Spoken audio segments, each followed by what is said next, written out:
form of a debt collector or something. I don't know. I work for the imaginary IRS, and I kill you. And guys, do we start with that? Sorry, sir, you didn't pay your tax. Oh my god. April 15th's coming. Oh my god. We are currently live. Oh. And I'm just refreshing my page right now. I'm gonna drop this share for everyone. Viewers, don't forget, tax day is coming. What do you do when the purple tiefling comes for you? They don't even see him coming. He's that sneaky. That's true. That could be true. You just hand people, as you hand them the debt, you hand them like a new character sheet. Just be like, fill this out, please. If there were like some kind of like aggressive battle D&D campaign where it was like many people and that happened, I think that would be a great way to do it. I'd just be like, I'm so sorry, your time is up. No, I'm just gonna start using you as my new character collector for my other campaigns. When like a character so-and-so dies, you're just gonna have to visit a house, be like, here's a new character sheet.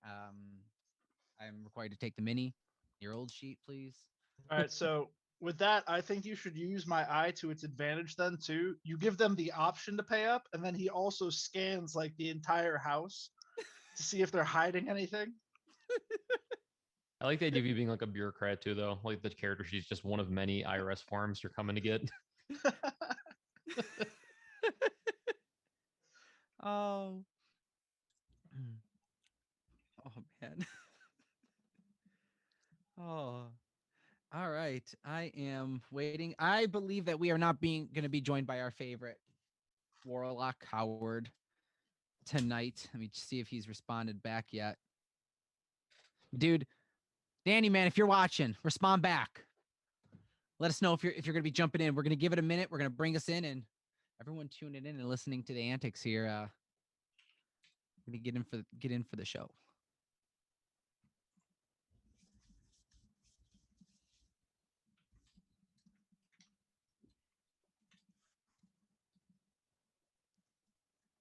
So I did take the time to listen back to the end of last week's episode to have an idea of where we're at before the recap. Very nice. I'm feeling pretty good about it. I'm interested to see how this goes, but I'm feeling pretty good. I'm interested to see where you guys go with this, because if I'm not mistaken, it was Howard that was looking in. Correct? Howard had telepathically communicated with the Sewer King. Sewer King. Who is the one that was looking in the sack? Was that Howard? The chest or the sack? It was me. I was looking through his treasure chest. You're looking through the treasure chest, but he was looking through the hidey hole.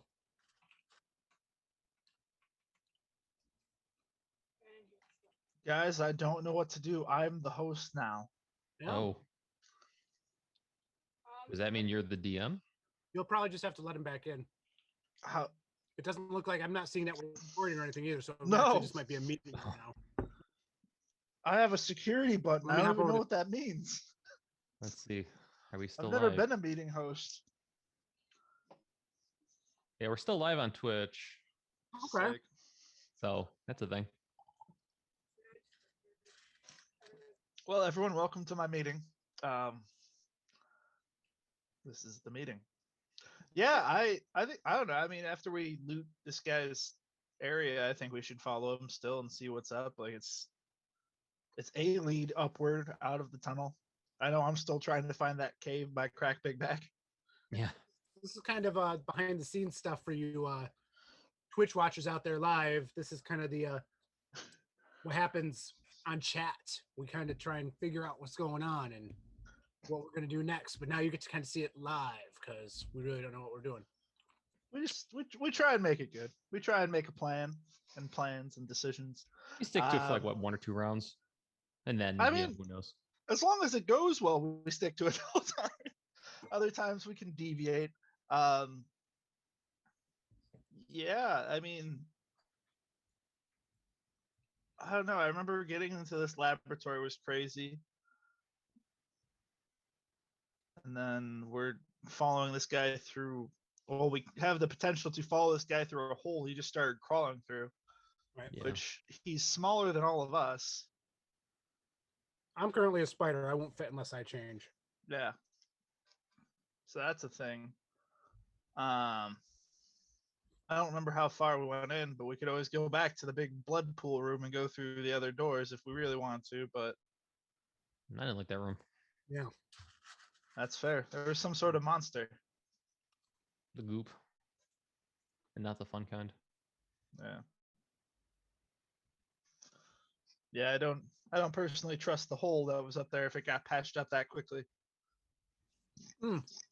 So, if any of our listeners or people hanging out right now have a PS4 and you're not aware, they're doing basically like a game from home. So it's kind of like your PlayStation Plus, where they give free games away to download, but you don't need to be a PlayStation Plus member to download them.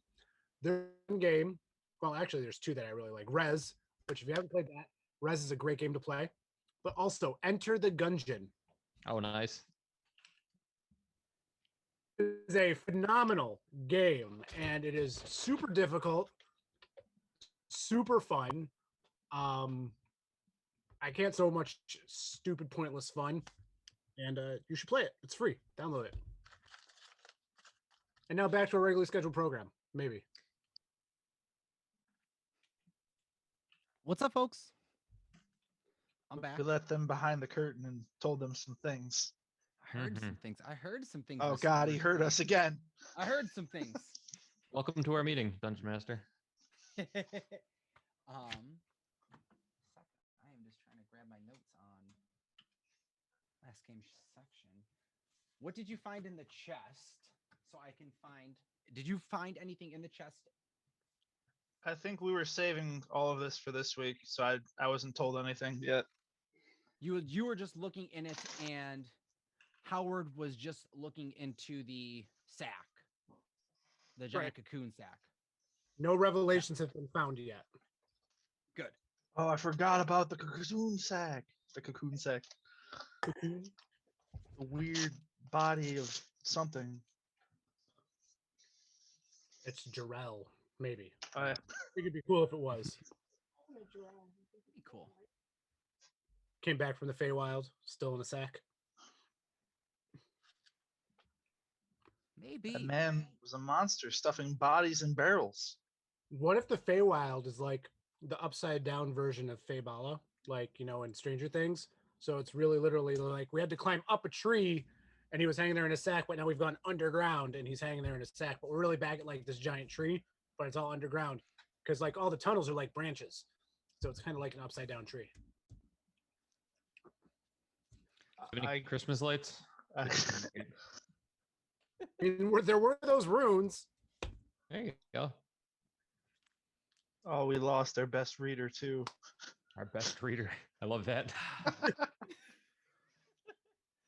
All right. I am just checking. How are we sounding on Twitch? Is anyone watching on Twitch? Can we And go actually listening? in the other room and see if there's We a have delay 5 there? viewers. Yeah, 4 viewers now. Why do we have 4 viewers? 'Cause they you heard brought it us.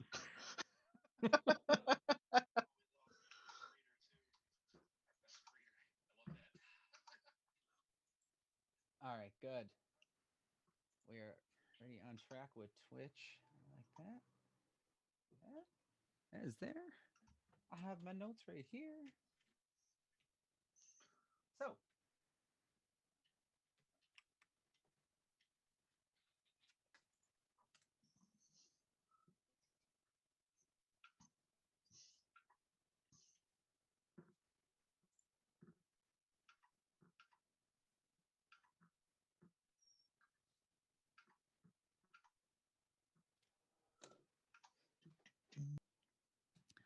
all right.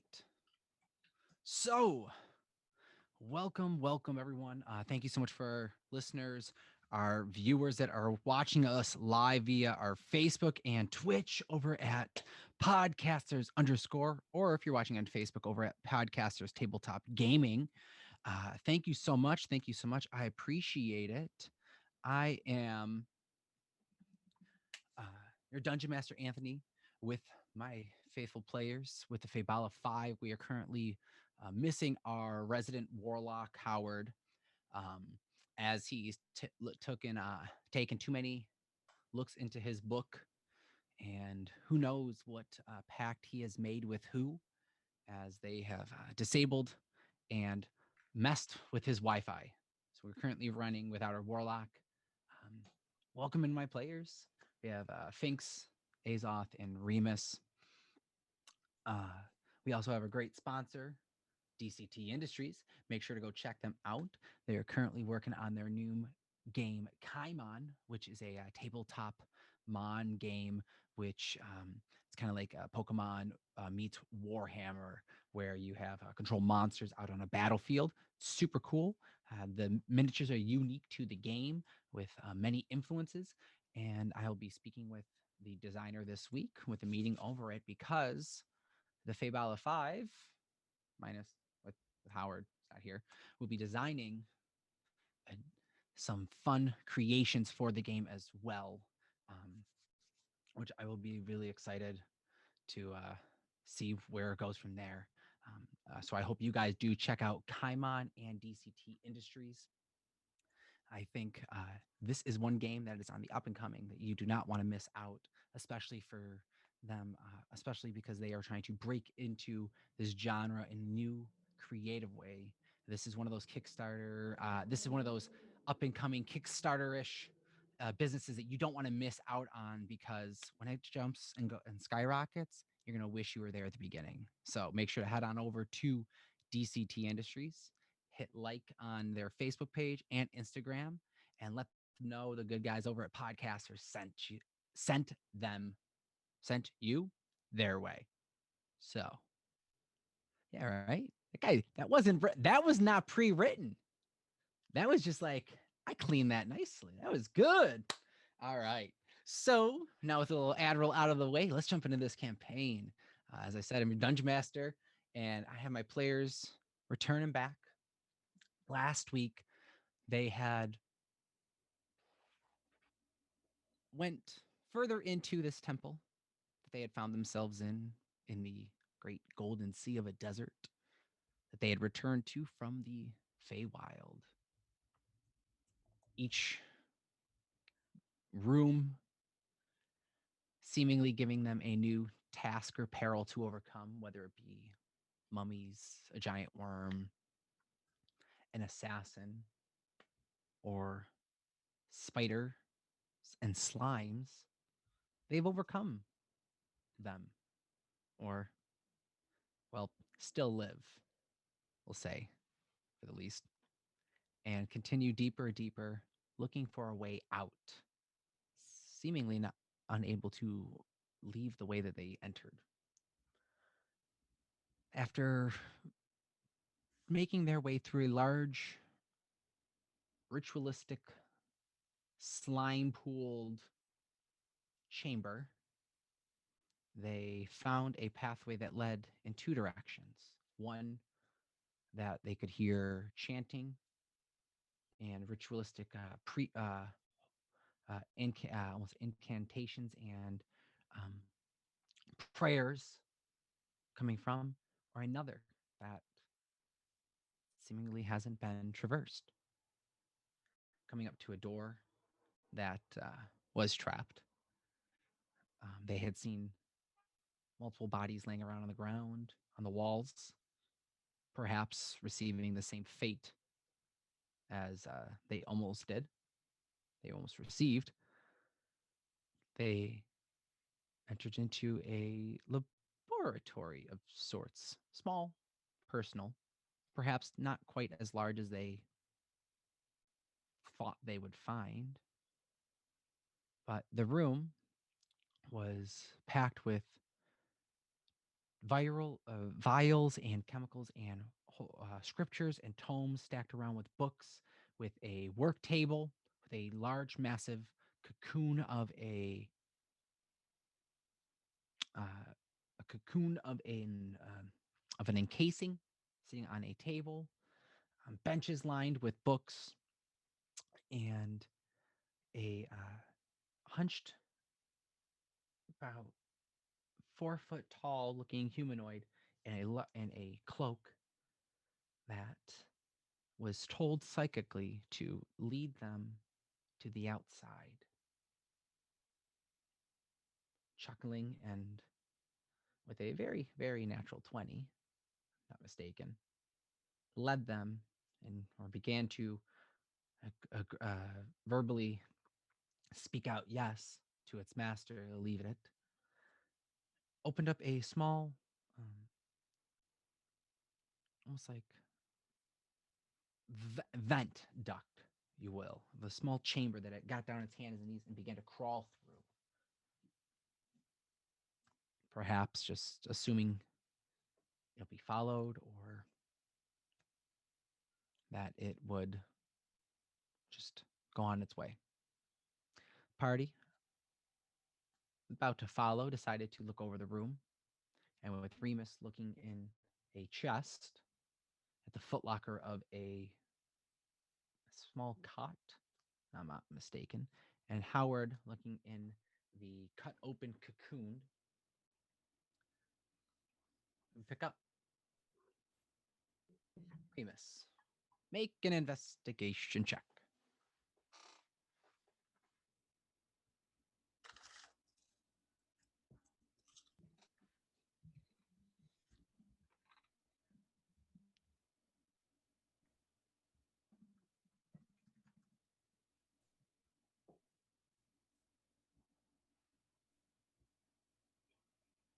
Eight. Okay. What you do find in the chest, as you open it up, is a small metal coffer that is roughly a foot wide, about 6 inches tall, about 6 inches deep. You also see underneath the coffer packs of ragged robes, of clothing, of almost to be cloaks, just kind of stuffed in and stashed away. Folding through it, you think you feel something metal and pointy and spiky, but it's large in size and it's wrapped up in all the cloth. It's about the size of a softball. Or not cloth, in like the inner like silks and robes of this chest is what it's wrapped in. You hold it in your hand and wrapped up in the rags and cloaks. It's this big. You feel it's all pointy and spiky. At like about spaced out about 2-3 inches apart around this giant ball. About picking it up, you hear a chain kind of a sound as this ball is connected to a chain that drops in, and you can hear a thud of something else deeper in the chest. I will gently remove this seemingly dangerous ball. And is the chain covered by a cloth too, or is it just kind of out there? Pulling it up, you see that it is it's not covered in the cloth, more or less. It's kind of just draped in, like it's there's so much extra like bed sheeting and robes that it's just kind of pulling it out. Nothing's attached to it though. Gotcha. I wasn't sure if they had wrapped like the spike ball No, in a cloth or anything. Okay. Nope, it's more like just kind of folded into it. I'll It's just kind of a, use it as like an oven mitt then, and pull the spike ball out with the wrapping around it still, and place it on the floor. about the size of a child's skull, giant solid ball of steel, metal of sorts, and you see protruding from it at various intervals are these big, thick, half-inch thick metal thorns, almost like welded from it. The chain is big, thick, and heavy. Looks almost like galvanized, but like almost like it's coated in something, but it's dipped dark black metal, and the wooden handle looks to be this old aged wood that as you grab it, it's very tough and almost like it's a good almost like a billy club. Like this is treated wood and it's not gonna break under the weight.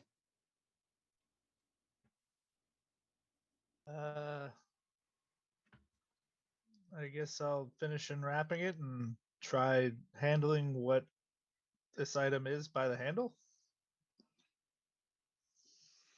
Okay.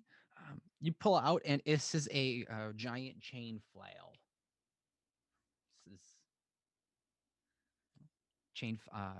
chain flail, just weapon. Looks very basic.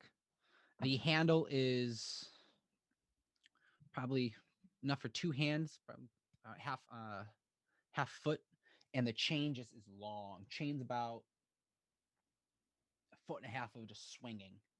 This big heavy ball on it.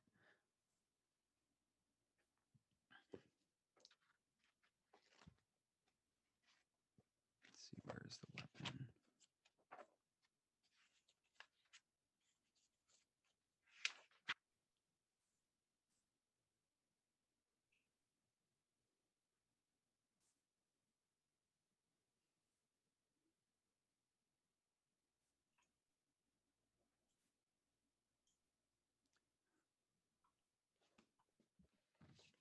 So you look in there. What else do you do?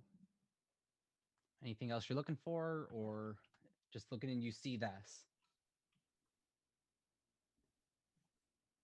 So, Remus unfortunately realizes he is unable to use this lovely martial weapon.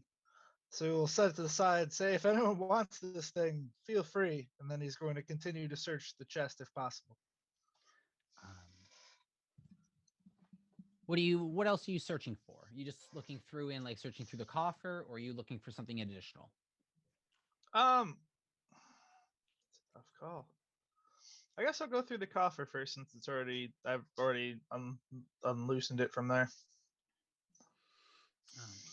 You go and you look over at the coffer and you see that there is a seal down around the center of it going around, so it could be kind of opened up this way, and on the front where there is a small kind of locked motion, it looks to be a key was in there and kind of snapped off within the coffer.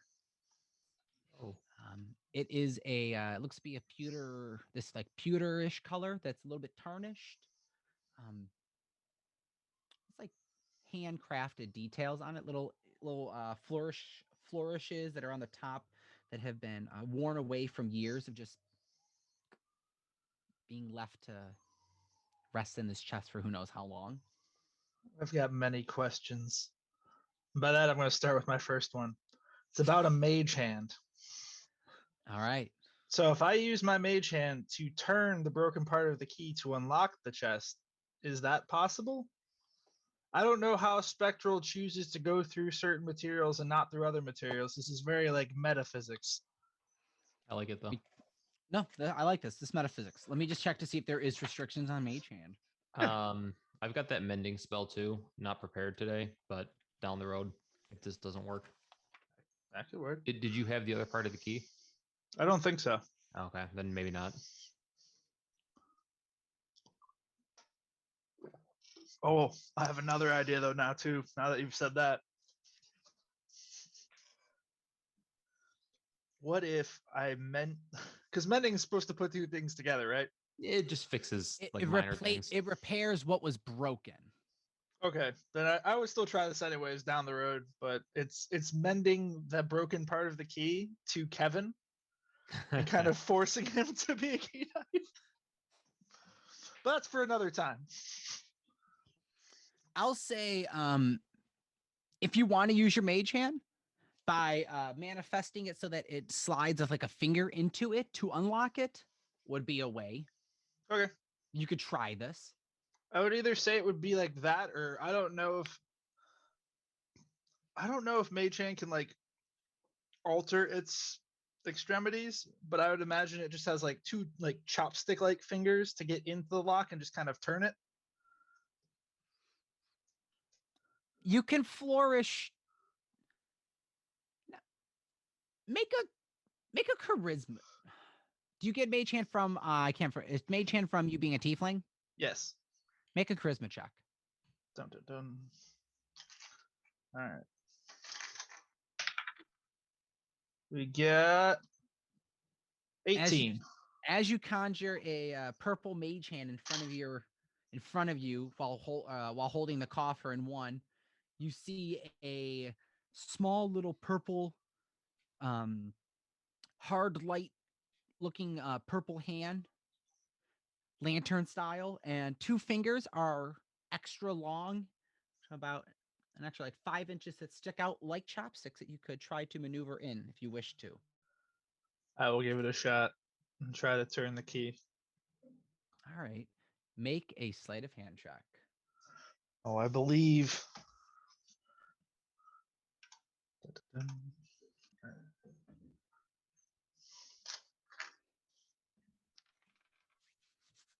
We got 16.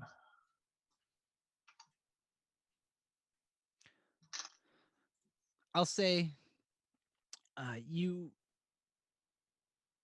slip the fingers in or down, line them up, slide them into the hole of the coffer.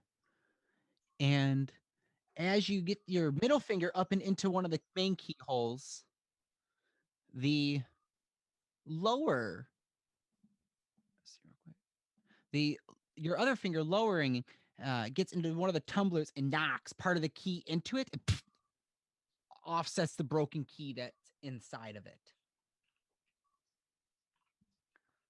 Unsuccessfully unlocking. Oh, now I don't trust my mage hand at all. All right, I'm going to bust out my thieves' tools and try and do it that way. All right. Make a sleight of hand check.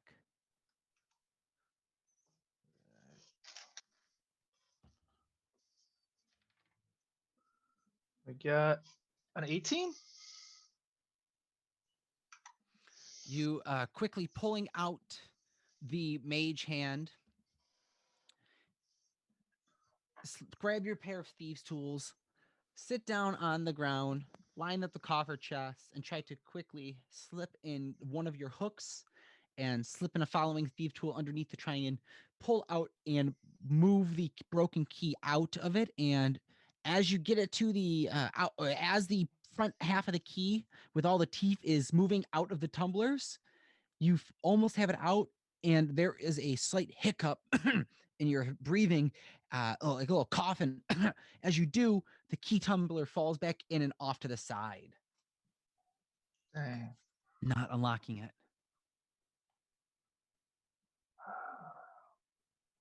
Try again. What are you guys doing while I'm doing this? All right. While you're doing this in this quick moment, I'll say Howard, not Howard, Azoth and Finks make perception checks. All right. I do have a goal in mind after this. Perfect. 19. 5. Wait. Hold on. Perception. 25. 25. Got it. Finks, what was it? 5. Okay. Finks, you're closely watching Remus just in amazement at his rogue and thieving skills right now. No, realizing how large the swinging flail is, and like it's probably about half the size of you, if not a little bit bigger. Azoth, what you do see is as Howard is peeking in to look into this cocooned, ripped open webbing sack of appears what looks to be a body or humanoid body inside it, you see a springing out from it a pile of hand-sized, palm-sized spiders that are jumping on and at Howard as you see they all start to bite and swarm his body. As he fails a Constitution saving throw, falls to the ground. You see him start to kind of convolve in almost a reaction. What are you doing? Okay. As a reaction to them jumping out, since I'm still a spider, can I see this happening as a reaction? Like try and web them so that they don't attack him. So like if I'm watching and paying attention, I can see them coming just as a reaction, just to like web them basically, like against the wall, just like spit a web out and try and like stop them from getting onto him. Make a dexterity check as a spider. All right, let me get that. Dexterity is +3. So Get my spider rays off. 22. What color streak of color do you have in your hair? What color is it? Silver.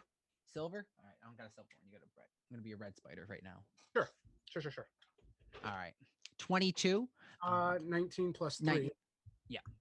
So 22, you see a swarm of spiders jumping out of this giant bundle of webbing.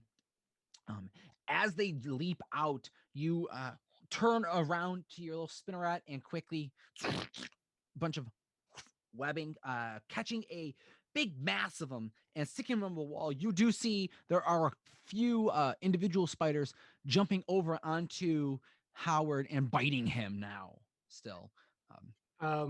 I'll try and get Finks's attention to look over, since I really can't talk or do anything yet. So I'll like reach over to Finks and try and get his attention to look over at Howard. Finks, you feel a giant spider like start to poke you and kind of prod at your arm. Yeah, hold on. What? I'll just like point over to Howard. Turn around and you see Howard on his back, and the robe kind of shaking and kind of doing like spasm movements as you see a spider kind of crawling around his body. Oh, I want to stab it. Make an attack roll. Hope I hit.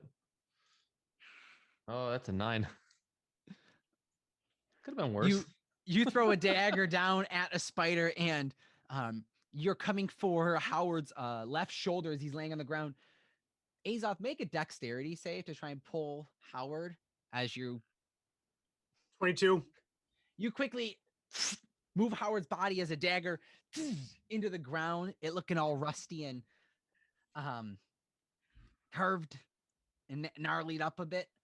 Probably would have hurt Howard.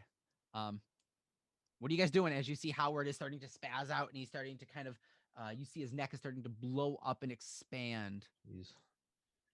Spider's still on him currently? Make perception check.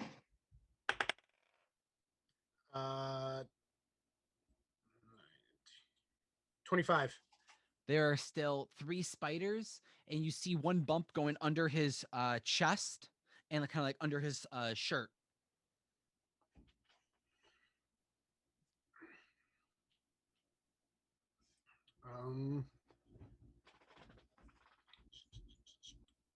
Can I try and swipe the spiders off him?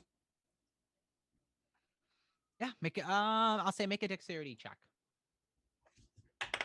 or attack roll if you want. Wait, an attack roll? Yeah, make an attack roll if you want. 7. All right. As you go to swipe, you smack into Finks. As Finks, you see a giant spider arm just whack cracks into your face. No damage, Sorry, but Finks. get smacked. Howard is laying there. His neck is starting to swell out. You see his face starting to he looks like he may be suffocating, unable to breathe. What are you guys doing? Well, first of all, I'm kind of Remus. pointing days off. Like, we got beef right now. Have I noticed this screwed yet? up my attack. Oh yeah, at this point you hear this 2. stab, smash, click, click. You'll be hearing this as you're looking over at your items. We'll fix this later. I'm gonna cast Spare the Dying on Howard just to be safe here. Buy us a minute. All right. Spare the Don't really have much dying. else. So is he all right? He's like puffing up at the neck and all this crazy stuff. His neck's expanding, kind of like he's swollen from a giant allergic reaction of sorts. Okay. He's kind of spazzing as if he's having like seizures, convulsing his body. His face is starting to kind of turn colors. The best I can do right now is run over to Howard, take out the tiny dagger I got from the Feywild, Yeah. super small one, and I'm going to potentially non-lethally trach him to at least hope that air comes through his neck hole. Can I? All right. I have no way of saving him magically in any sort of way. This is the only possible way Remus thinks he can help this guy. While this is happening, can Spider Azoth try and like talk to the other spiders and like basically say like this one's mine to try and get them to like I'm bigger, I'm more aggressive, like this one's mine, and hopefully they leave. Make a charisma check as a spider. Okay. Let's see there. I'll let you use your Christmas stats if they're better. All right. But yeah. 8.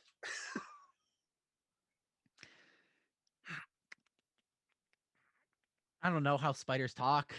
I don't know. Pretty good. I don't know. You see this little swirling around on their bodies, and you see the one on their stomach underneath the shirt, this bump, move over to the side and dip under and disappear towards his back. So one of the shapes that was moving on here, almost like think the Mummy when you see the scarab beetles on the arm and kind of crawling, you see a bump underneath like his clothing though of where the body is, and it just kind of move around like you lost sight of one. Before Remus goes to trach him, does anyone I hate try? when Danny's not here. I just need to say I now know. something bad always happens to him, and I never know what to do that's right.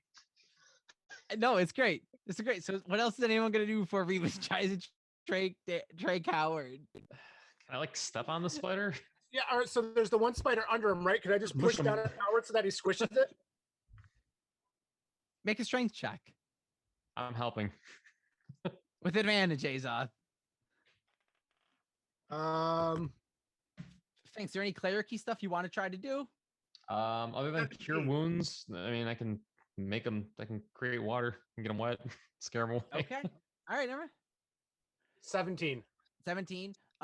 With the and the smash of the spider arms and Fink's kind of elbow dropping him just into the part of Howard. You hear a bunch of. All right, Make perception checks.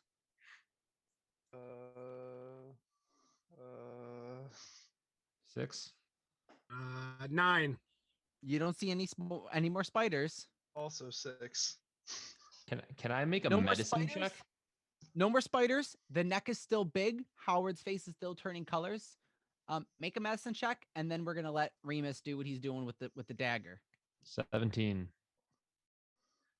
All right. So he doesn't look. So it looks like if you could make a stabilization with some kind of antidotes or some medicinal materials, or perhaps a healing spell, Okay. possibly could stabilize him. As All Remus is going into I've like trach the neck, he's coming in with the dagger to kind of break open a pathway. it's like the size of an arrowhead. So Yeah. So would a cure wounds work here? Let's say a cure wounds would work if there is no protection of poison or anything. All right. I don't have anything that can get rid of poison though. I think I'm ready to do this unless you got something. Let me check my inventory. I don't think. I always love how to make up ways and how to deal without Howard to be around. Actually, are there any I mean, this dude's working with spiders all the time. He wasn't a spider himself. I mean, maybe he has some antidotes floating around. Make an Okay. investigation check. Quick search, yeah. Make a quick investigation check. Howard's face is starting to now turn purple. That's a 2. I'll look. Hold on. I'll look too. Thanks. 15. You're 10 scouting eyes are better around. than 2. 15. 15. Oh, the suspense. You see an antidote and throw it over to Finks, and he pours it down his throat. And it works. What you- And we also found some which- money. Oh wait. Oh. Different vials. You see a couple red-looking ones that are roughly about this tall, and they've been around. See, like 3 red-looking ones, a green-looking one, and a purple-looking one. What are you doing? Everybody knows red's far the as- answer. I'll fling a red one over to Wait, he's Finks. turning purple. Oh, yeah. Red balances out purple, and I'll give him the red. For the Redden, you see the there's a moment. He breathes, staggered, and then you see the swelling start to decrease. There's a light little nick of where the dagger tip was waiting, ready to plunge, hopefully into a neck, trachea breathing. Just like a little dot. To pipe, just a little bit, just like it's like someone like poked you with the pencil in school. It's just a little bit, and you see the neck start to go down, and his face turns back to his normal tone. Passed out. Howard is breathing shallow, slow, but stabilized.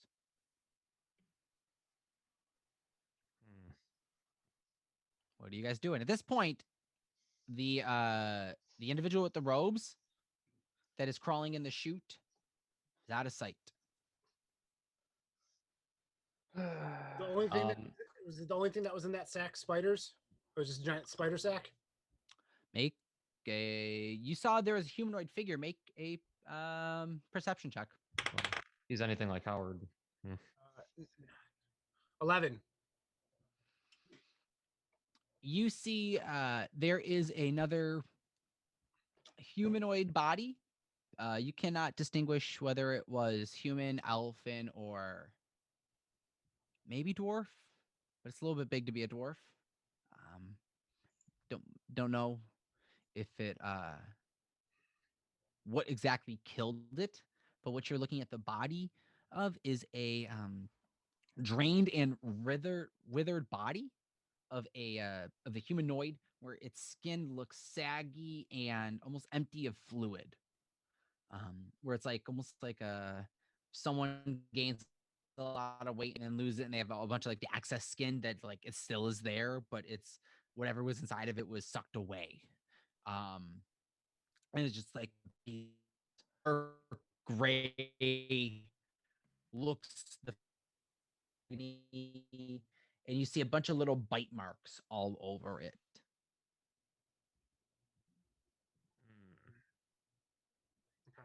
I tell Howard to take off his jacket so we can check to make sure there's nothing else on him still. Howard is currently He wouldn't sleeping. let you do that. Well, if he's sleeping, I'm just gonna do it. You flip him around. It's like checking see him that for there- ticks. You see that flipping him around, where there is a hole from the burned singe mark from his last, from the last time that Howard had been passed out, there is a spider clamped onto his back. That you see its back is slowly swollen with size, with the butt, the spider butt is just almost like a mosquito, where it's sucking up something and liquid, and you see it expanding in size on its back.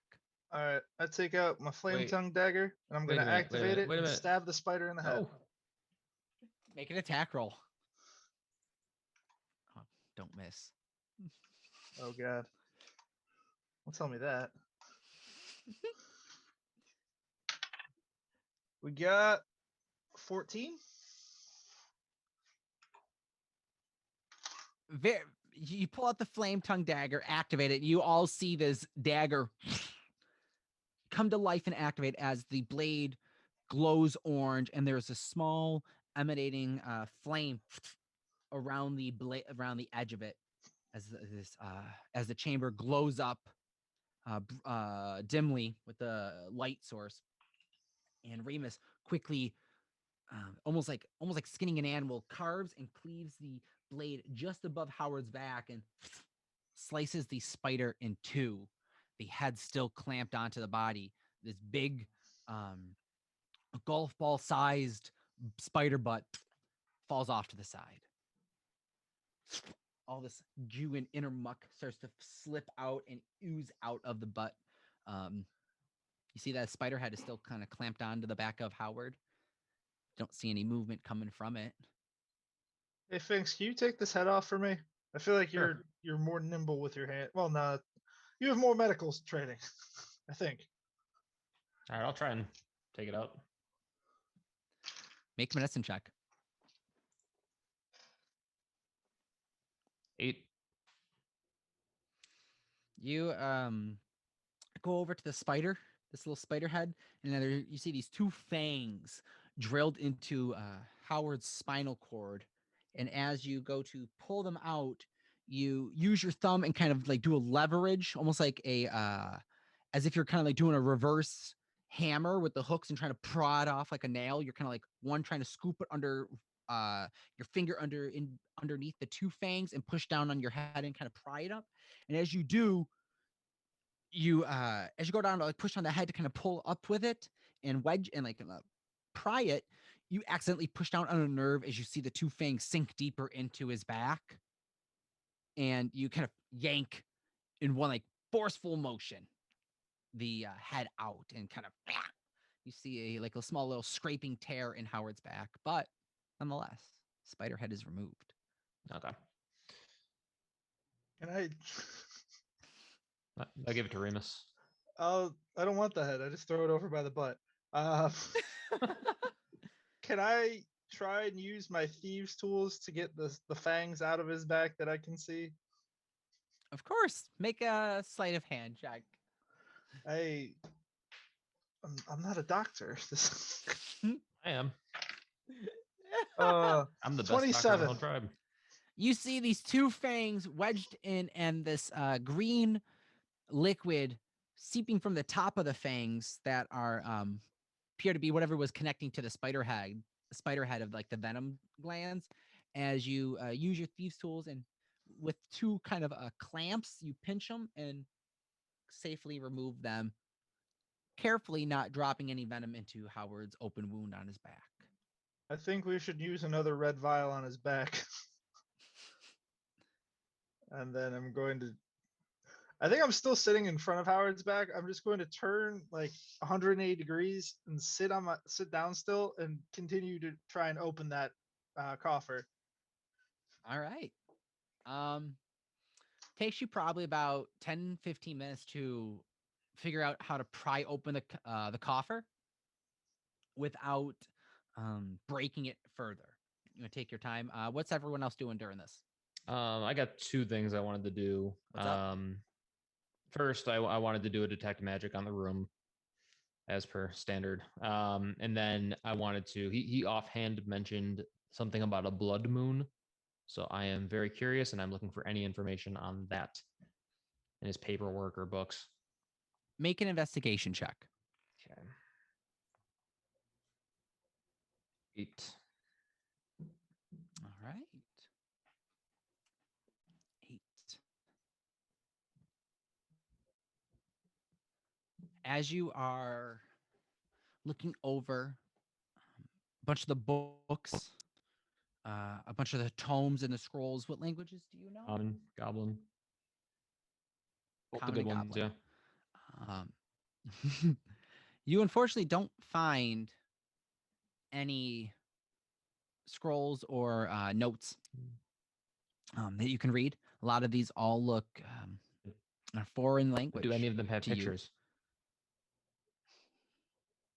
Make a perception check. Yeah, 22. Yes, one does specifically. It is it's written in a very fluid and delicately looking font and script, and it looks almost as if it was a comes out of a fantasy book, kind of talking of. It looks almost like very elegant, like kind of written very it's got like, see what you're looking at. It's with the scripture, you can't understand it, but it has one of those very much. The first letter is big, fat, bolded, one of those style pages, and it's a bunch of font you can't read. And in the top right corner, you see a big circular shape in what you perceive to be a moon. And it's written on parchment in black ink. So it's just a big circle that's kind of detailed. Okay. So I'll you see stash that. that. What you do find written over in common is 5 bodies needed. Okay. On the next full moon, we can begin. Okay.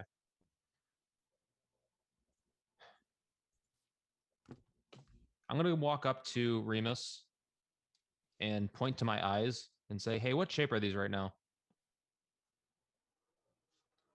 What the hell is that?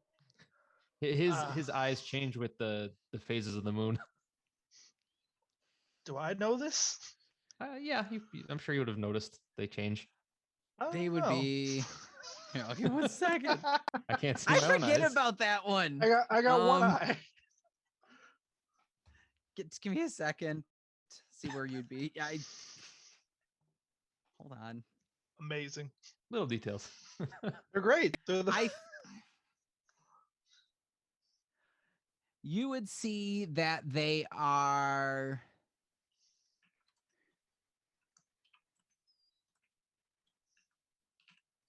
currently half down the middle. Okay. So we have time. Mm-hmm. they stop in the middle. All right. That's all I needed to know. Thanks. Back to your box. Why did they stop in the middle? All right. Don't think about it too hard. I just went back to my box. I will have, I guess, I'll say, well, after the thing and everything seems to be back to normal at the moment, I would have vamped back to Azoth. And at this point, I think what I'd be trying to do is make a makeshift. You know, in like those old cartoons when the two creatures or bunnies or whatever creatures become like medics and they run over to the injured person, they throw them on the like little cot type thing. Yeah. I'm gonna try and rig one of those up for Howard since he's cashed out and he probably will be for a while and he does this all the time. So I'm trying to do something like that. So if we do end up going through this tunnel, if I wild shape again into like a tiger or a hyena or something, I can like pull him along like a sled of sorts to make a makeshift like sled of sorts. Almost like a dog sled type thing. Yeah. Almost like what you pull it. I see something similar. Yeah, but just, you know, I know Basic. Very basic. And that's not Very basic. Yeah, just But almost like with a front sling that you can kind of pull it as an animal, as a harness that you can slip into if you wish to. Yep. What are you gonna make this out of? Whatever is laying around inside this lab. If there's like a bench, I'll break apart the bench to use the longer poles, or the fabric that was wound up in the mace. Whatever I see around, it's going to be very like ramshackled and haphazard, but enough to help transport him along if need be.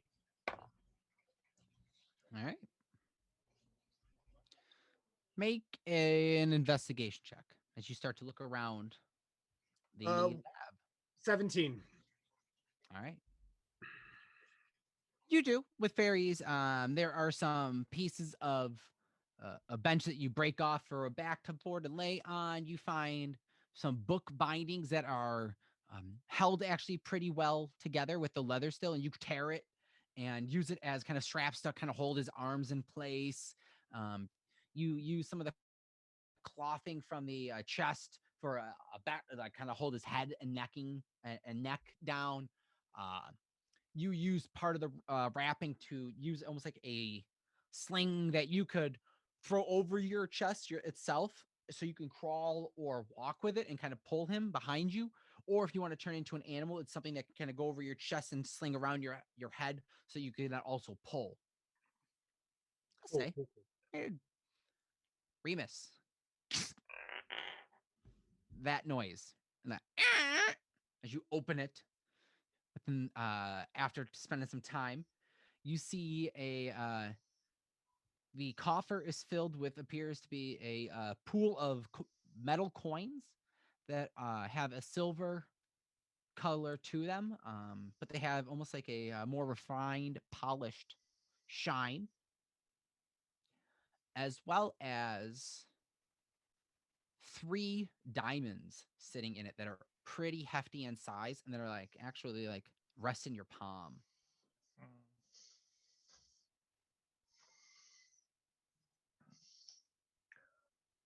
So have I gotten the broken piece of key out of the lock? Throughout the time, yes, you finally use some of your psychic telekinetic energy and use the remaining of your tools and just kind of slip it out and then unlock the coffer your old-fashioned way.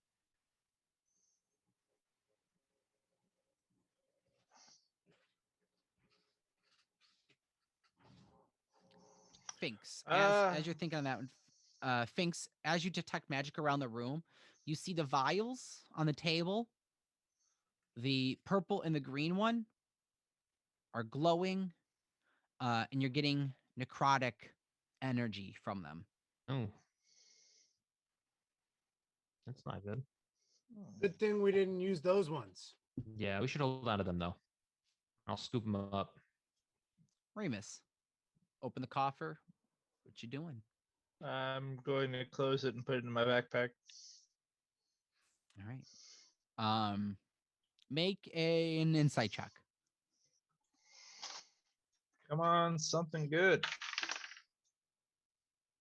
I did not pull up my modifier sheet. 12. 12.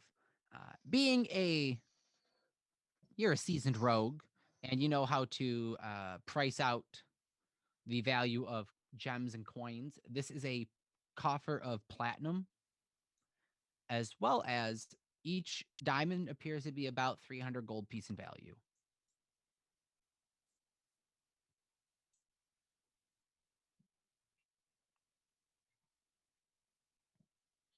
Sweet.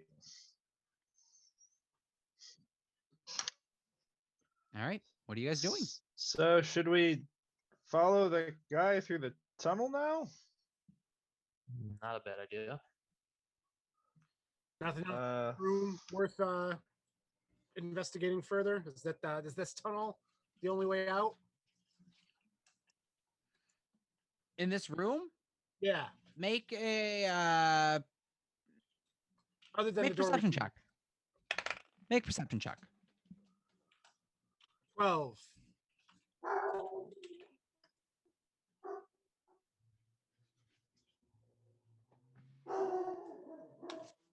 12.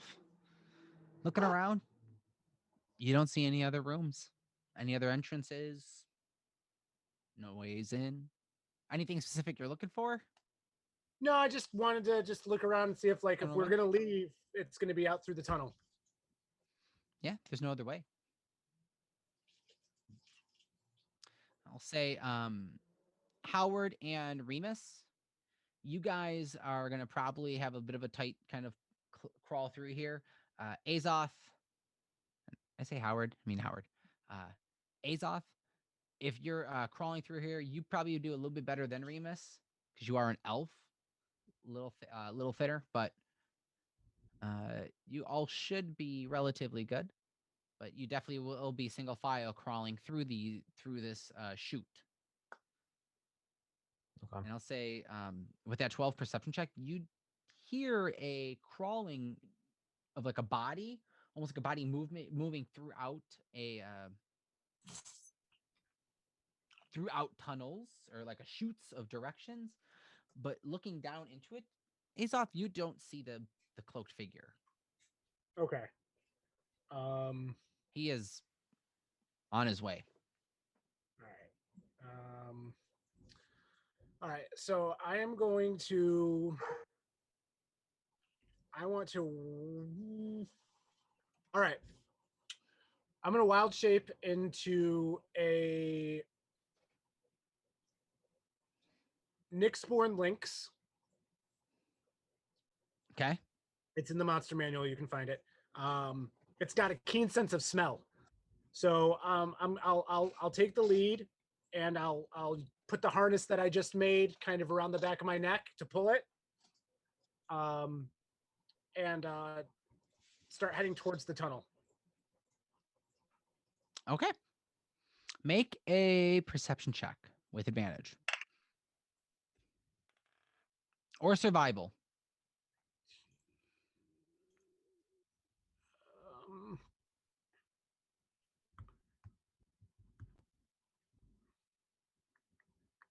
One moment here. 25. Damn. Nice. All right. So, leading in through this, you both, Remus and Finks, get down and look into the tunnel, slipping his head over this loop and turning into a lynx, begin crawling into this small chute and begin their way in. You apparently on the trail, smelling this old smell of decay and just rot, kind of guiding you through a passage of tunnels. You can just smell, you kind of almost smell where the smell would go here and turn and then go down further. You can just smell this. You're in a box space of 3 foot wide, maybe by 2.5 feet tall. You're very much crawling in here, and it is almost like a duct system, but instead of having metal plating all around you, this tunnel is almost like a crawl space made from the stones that this temple are made of, and you're crawling in here. Before I crawl in the tunnel, I would. Or do. Before I crawl in, I say, I'm going to make this harder on myself, and I'm going to go back to the chest, put the flail in my backpack, and then enter the tunnel. All right. Do you follow second? Yeah. Just because I feel like if something happens to us, Finks is a little more mobile than I am if we were to be approached from behind. Okay. All right. Makes sense. All right. You begin down. You begin down and follow Lynx Azoth. Finks, you follow right up behind. Yep. All right. I want you both to make survival checks following the Lynx. And I'm gonna be either trying to smell the underminer, or like fresh air, like outdoors. That's that. I'm gonna try and either follow him or the scent of outdoors, whichever one is stronger. That's what Okay. Make a second. Make a perception check for this. 16. Okay. What are your guys' survival checks?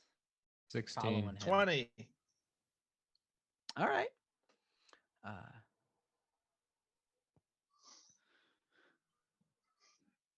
Azoth, as you're crawling through this tunnels, there is a point that everyone is following you.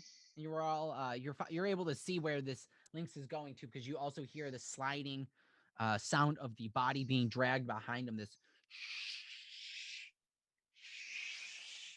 every couple feet as he pulls Howard along on the little sled, and turns right, left, turns left again, right, down a tunnel. You come to a spot where there's it tees off. You turn right, and you begin going, following longer. And there's a moment, Azoth, that you pick up your nose and you smell air. As you've been following this foul, dead smell for quite some time, there's a moment that you get a breath of a whiff of air coming up to your in front of you to the left. The foul smell continues to the right. What do you do? I'm gonna go towards the fresh air, I suppose, because I know that we're trying to get out, and if we've been down in this damp cavern and there's been no fresh air, I want to go for the fresh air. So I'll go left. If that was the direction you said. All right, cut left. Turn left. Begin traveling down a tunnel that you lose the this filth and rotting smell. You all turn to follow. You all notice that the ground here is also cooler, and there is a smell of fresh air now kind of breaking the stale smell to you as well. You can almost hear a dripping noise. Some water running coming from further up. This way as Link's Azoth starts crawling his way through and sees that there is the ending of this tunnel is blocked. There is no pathway out, but this leads to a dead end, and it looks to be sealed off by large stones or something. Make a perception check, Link's Azoth. Finks, make a perception check for me as well. All right, but we'll go with 7 total. Appears to be blocked by some boulders or something in front of you. Maybe a cave in. Has there. At any point has this branched out, or are we still all single file? Like if I'm stopped, this point it has been single file this entire way. Okay. Okay. 21 for me. Perception. You hear in your ears a "Why, hello, hello, hello. Well, aren't you stuck in a disadvantage of a position?" I knew he couldn't be far behind. I'm sorry, my friend, but you must not leave. And you're getting a little too close for comfort. Make a dexterity save with disadvantage. Disadvantage? Yeah. Well, that's going to be not very good. 6. 6. As you're in this tunneled chute, you feel a swift pain in your rib cage as you feel a dagger slip in and pull back.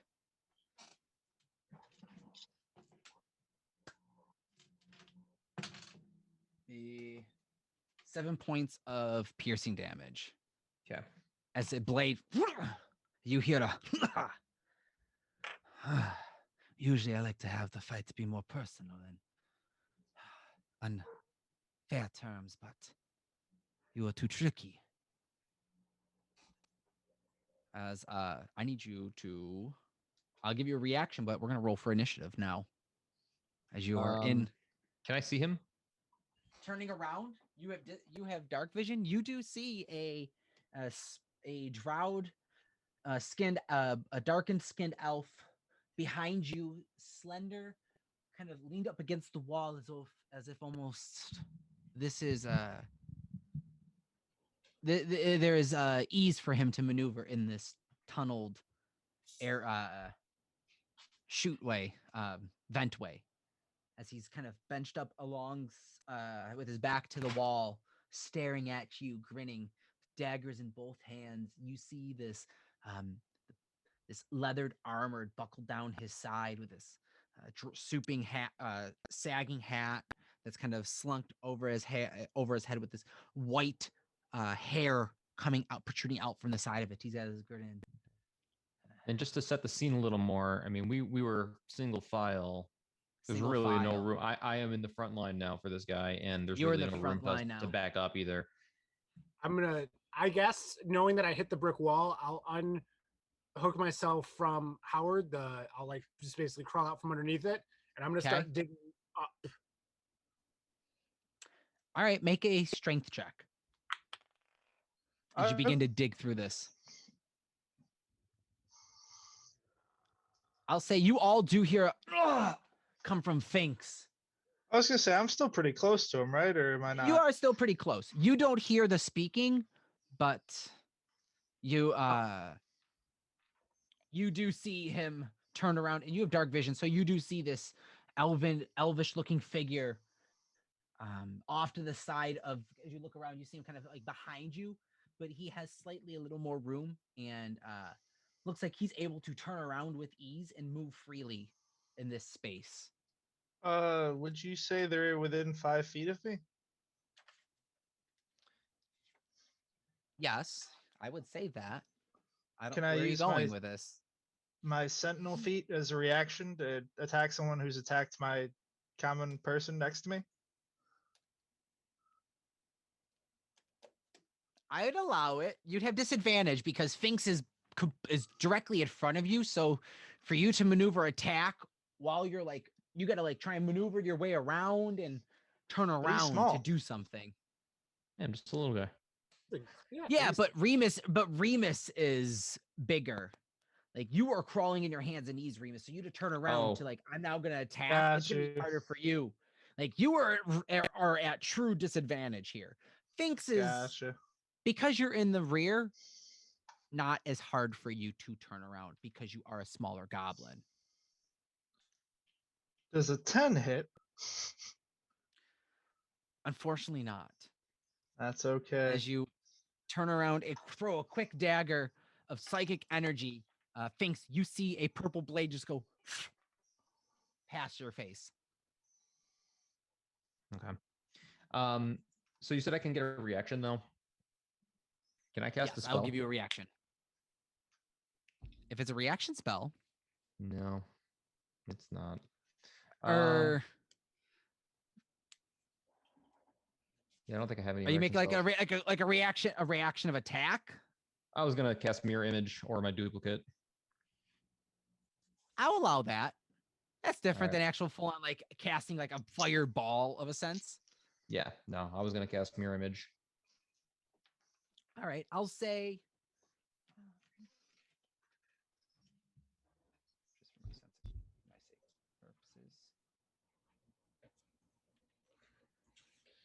Just trying to figure out where these duplicates are all gonna fit. This is gonna be silly.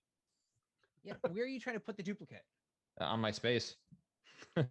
Right on top. So right on top of your space. I mean, yeah, that's where they go. 4 Finks in a 5-foot space. Sounds like one of those bad high school math problems. Wait, are you putting a 4-foot Finks next to you, or are you just doing a Finks that's your size? No, they're I'm not doing. I'm not doing my normal duplicate. I'm doing mirror image spell, the one that casts 3 of myself. Oh, mirror. That one. Okay. But those ones stay on my square. I can't move those independently. That's what you meant. All good.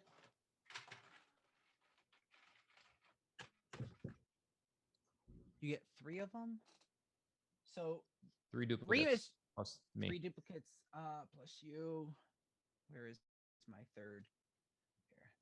Here, I got 3 translucent looking ones I can use for myself. This really is a clustered up field right here. All right. So you cast that. I'm gonna have everyone roll for initiative. 22 for that strength check, by the way. Okay. To dig out. The strength check. Okay. And I'll still roll for initiative as well. All right. 13 for that. Sweet.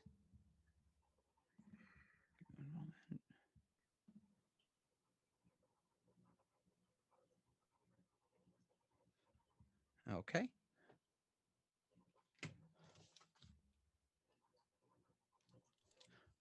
All right. And what is the initiative? 20 to 25? To 15 to 20. 16. 10 to 15. 14. 13. All right. So, Finks, you turn around, you see a purple flare of psychic energy whip over your shoulder, hit the wall. You see it sputtering this almost like static kind of nothingness of fizzles out. And you you quickly, how do you cast mirror image? I haven't really thought too much about this one. I guess just kind of waving over my face, and then just suddenly there's another one, and then I do it again, but the duplicate does it again, and then there's 4. So there's 4 Finks standing in front of a spot, all kind of clustered together, all kind of bobbing at the same fighting motion, not knowing who is who. You hear Solandor, well, you are a tricky one. I guess I'll have to cut through all of you. As he rolls initiative. Ooh, he rolls low.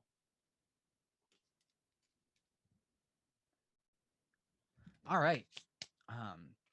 And with that, Azoth, you claw at one of the stones and smash it down, and you push out one of the corners, and as you see, there's a break of light, and in this pocket of a corner, you could see it looks to be daylight in an open chamber. The majority of this tunnel is still currently packed. All right. Top of the round. Remus, what are you doing? Well, Finks is stuck here right now, and there are many of him. Azoth, how far are you from us? I mean, theoretically, I guess Howard is laying on the ground, so you could step around Howard, but I would be right behind you. And I'm working on. Would Remus have noticed the sunlight coming in? Is there enough of a hole that like a ray of light would be like? It would go from dark to now like light shining in. There'd be a small break of light that you guys would see, because the tunnel itself that you're this vented tunnel that you're all in right now is dark, is completely dark right now.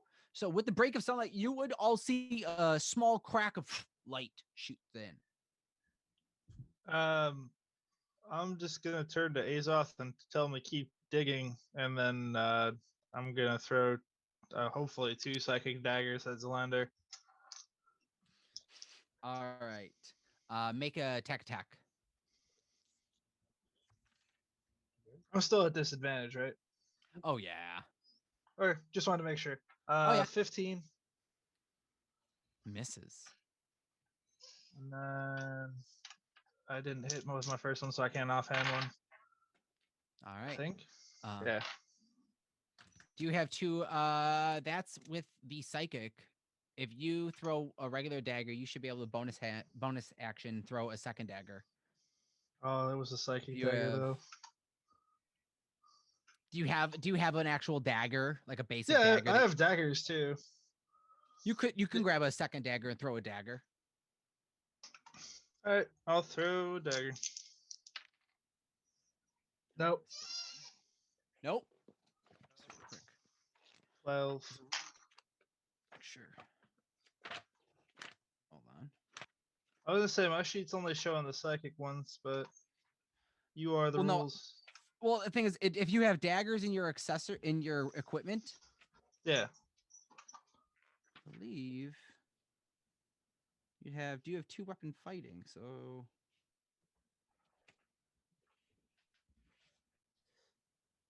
Ooh.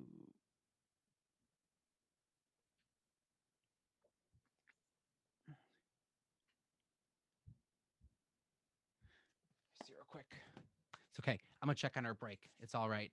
I'll allow it. You grab a one of your extra random daggers you have, and you go to throw it. What was the attack roll?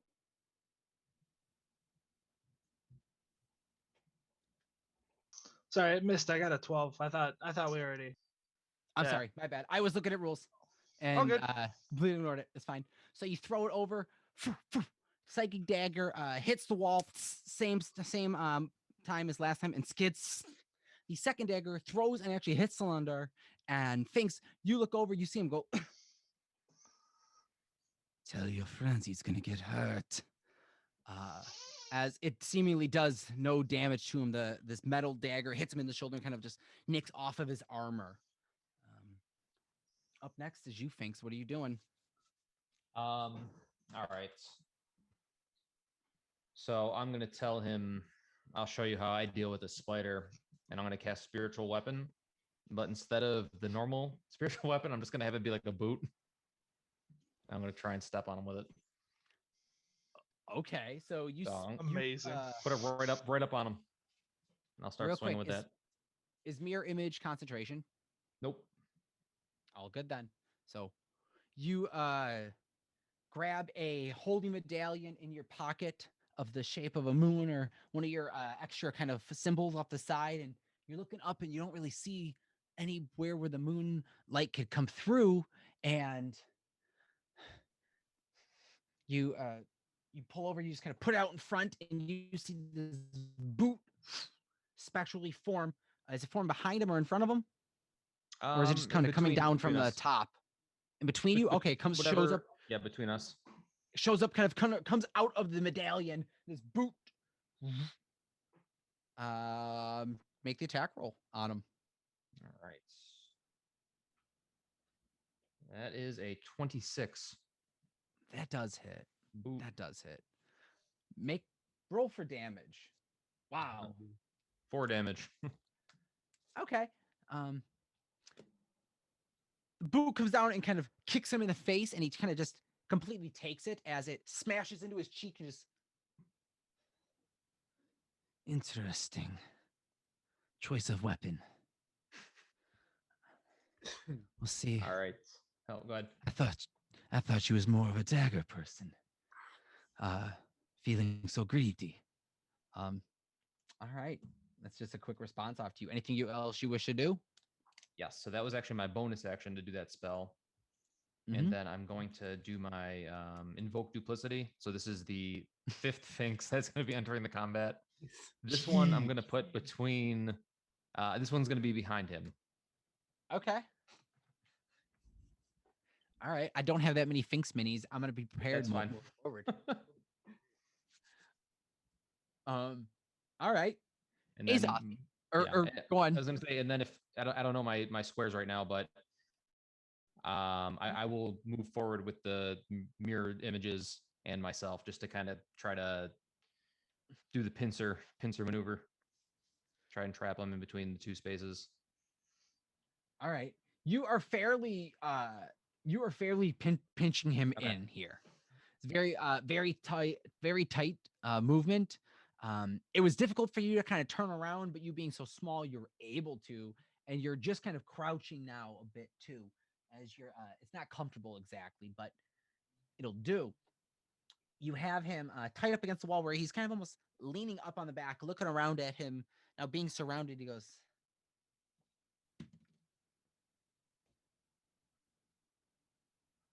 I see you are well prepared though. Azoth, what are you doing? Still working on digging out. Make a following strength check because you're gonna push through again.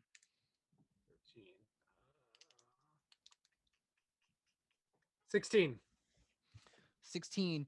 You push through the center as your body just kind of lumbers through and tumbles in over, falling through, and you make an acrobatics check as you tumble forward, using all your weight. You go somersaulting through it. 8. All right. Make a dexterity save for me. 18. 18. You bust through. You pop through the tunnel and find yourself in a cave entrance. Large cave, mouth of a cave. And as you somersault through, you're seeing the moving motions through your head of floor, cave ceiling, and it looks to be the ceiling's roughly 50 feet tall, open, vast, huge. You see off to the left that it pinches to a close and winds down in the dark to like pitch darkness. To your right, you see the opening of the cave, and you quickly stop and sit up and plant yourself firm as your one right paw is over the lip of the mouth of the edge that you're looking down at. The mouth of the cave is in the mouth of a gorge of a canyon. So you're looking down.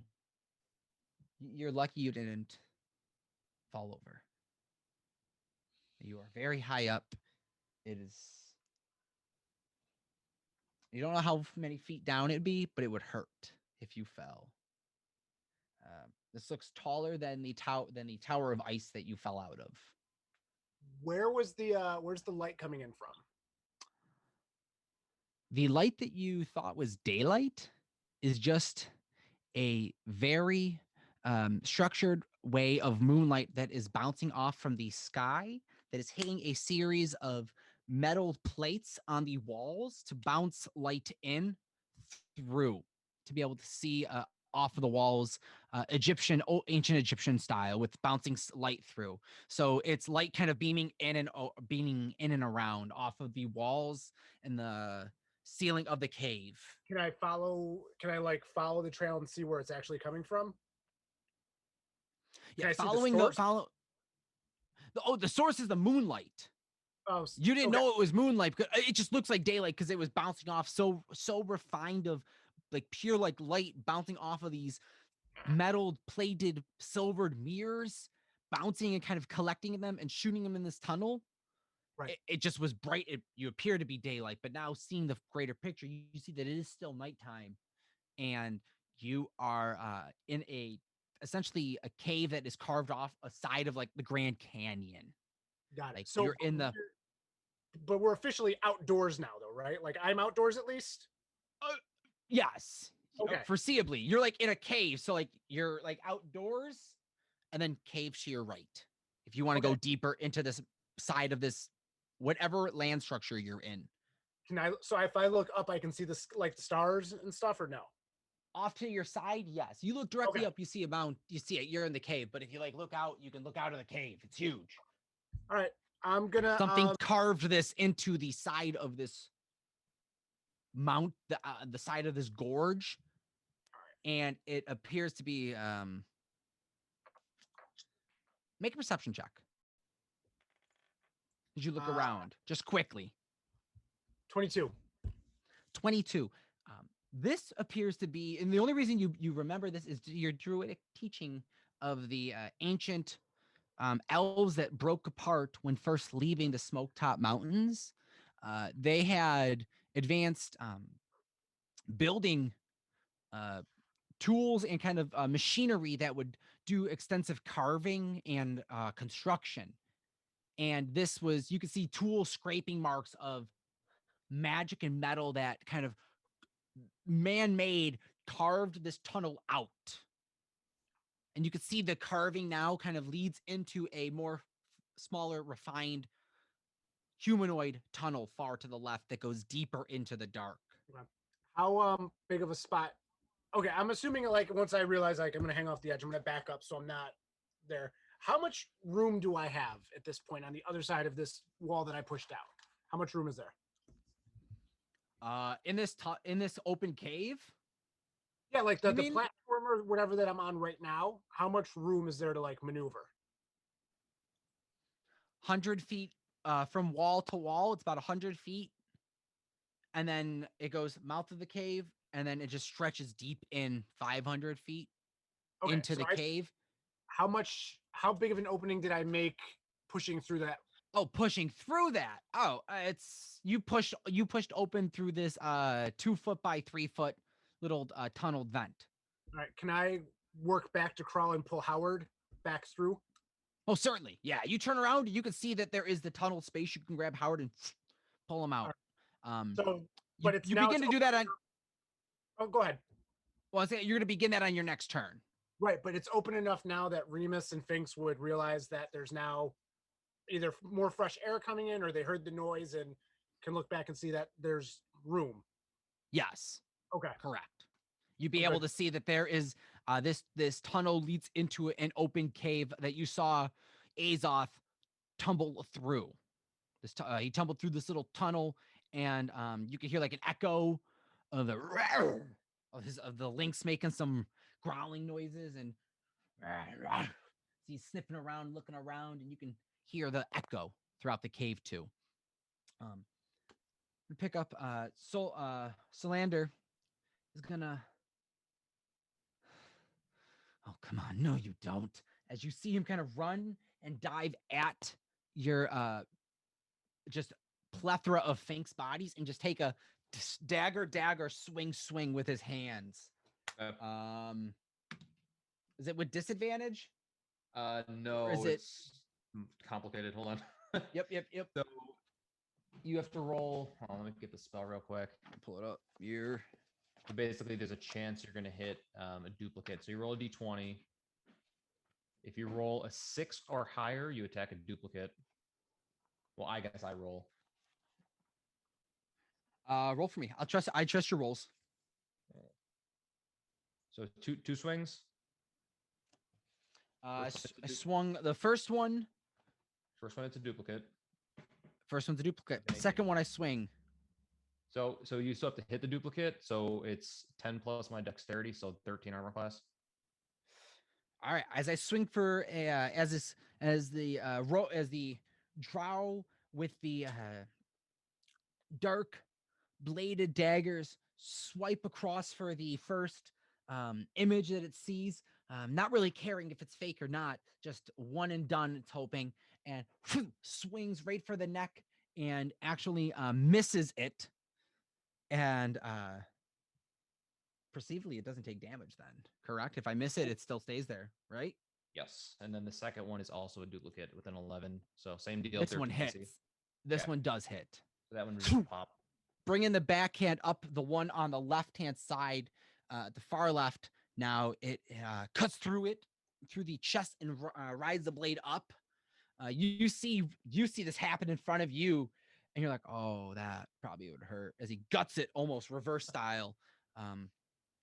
He just 2 down.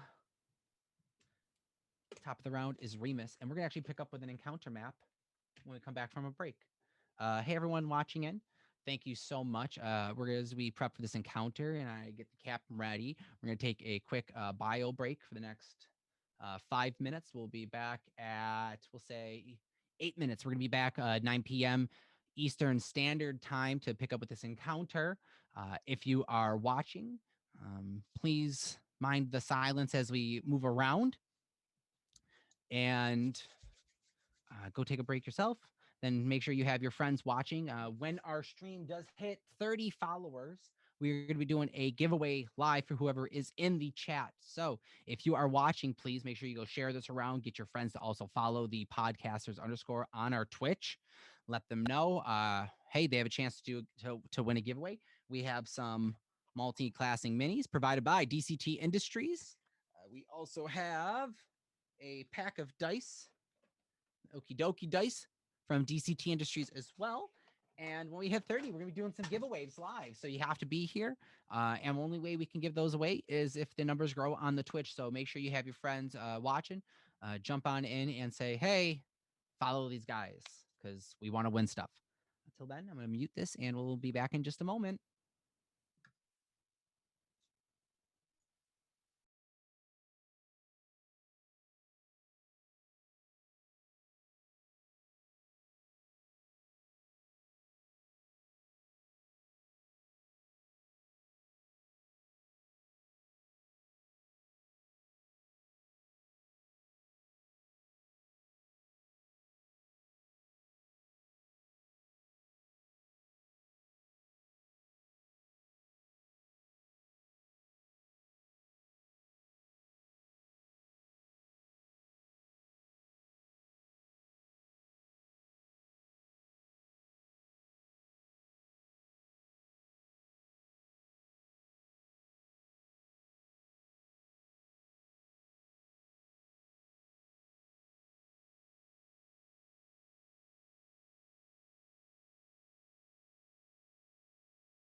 the volume in. Hey, thank you so much, Joe, for sharing the link. I greatly appreciate it. Keep it going. If we do have 30 followers in the chat by the end of tonight, we're going to be doing a drawing live of. We'll be doing a live giveaway for the viewers, and whoever's in the chat will have a chance to win either a pack of the multi-classing minis, or they want set of purple dice. Ooh, purple. So Ooh. purple dice or minis, your choice. Whoever wins when we hit 30, we're gonna do a random giveaway to someone in the chat. There has to be 30 followers on our page though, and obviously I'm hoping that they're also going to be liking DCT Industries, because it's kind of going to be one of the requirements to get the giveaway. DCT. DCT Industries, because dreams do come true. Oh. Thank you. Yeah, I felt like that was gonna make it. Oh, I have one more thing I have to grab before you get back. All right, so we got all sorts of stuff going down. You should use your mage hand to punch him in the nards. I don't know. Well, I guess.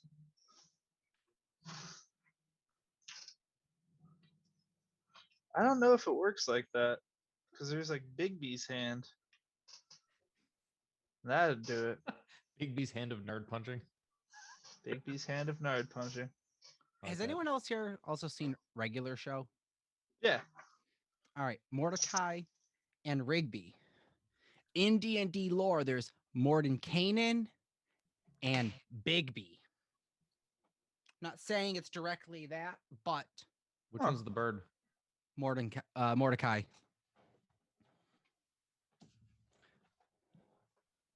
I don't know much about like the D&D pantheon and beyond. There honestly at this point should be like some sort of D&D like history class. Sure there I- is. In I would fact, love I it. can YouTube that right now. I can find you like a college course worth. Oh I my ca- I mean, God. I'll tell you right now, if you want to watch some actual D&D lore, check out Lore You Should Know on D&D, on Wizards from Wizards of the Coast. They also have Dragon Cast, and my personal favorites are episodes with Chris Perkins. He's their creative director right now, and the dude is like wealth of just knowledge. It's just awesome. Could you imagine taking a D&D course and you're just doing like ace the entire year? You're just like soaking it all in. You really know your stuff. You know it. And then come time for grades, you have to roll a percentile die, and that's your grade. Like It's like, flat out. Like, That- Roll oh, intelligence, man. but you know what? In the most D&D fashion, that would be the shit. That's how you are graded too, I bet. That Oh, would be man. it. and if you don't like that, you have to roll charisma. Damn. Get them to change I it. feel like you could break it into 2 semesters worth almost. That way you have enough time for like the character to, well, say you have like 1 meeting a week or like 2 meetings a week. It's like a couple hours, so you can get through so much. But like one of the finals or like one of the grades is like you have a battle royale, and where you finish within Oh. the class during the Mm-mm. battle royale is like how it works for you. Have you ever played a D&D game like player versus player like that? It's We not fun. So one of the things my one campaign that apparently has been going for almost 4 years now. We realized that yesterday or the other day, Thursday. But we like once we hit certain points, like I think it was every like 5 levels, we do a battle royale like against everyone in the party. And then like whoever wins, I can't remember what the prize was last time, if it was just like an inspiration die or like some magical item. That's fun. It's like in a dreamscape of like See, that's fun. My experience with it is someone brought in like his old group and they made characters specifically for one oh yeah, no. session. And the one guy spent like all night making this character, and like I don't know, he just got like fireballed a bunch of times right to start, and he was just in a bad mood immediately because, you know, for good reason. Oh yeah. Yeah, Hey, I've one of never once had a our, good experience with that. Our wizard has like a contingency he does every day. And it's like once he hits 25% of his remaining HP, he has a like a bubble, a force bubble go around him. I need that. So like it's crazy stuff, but that's something he has naturally. So like I don't know, That's cool. we use the regular campaign characters, but like we have to think more creatively. Like my first move the last time against the wizard was I'm a gunslinger, so I'm going to target his spell book and use one of my like trick shots to disarm him of that, hopefully, and like go that way. Yes, Anthony, that's That how sounds creative cool. I get with aggressive. Hey, can you get Remus a gun? Oh, we already have one. Never mind. We had a gun, yeah. I've got a gun Why don't you use the gun to blow up the rocks? because I'm a lynx. Lynx Oh, can't yeah. use guns. Actually, at high enough level. No exposable thumbs. Oh man.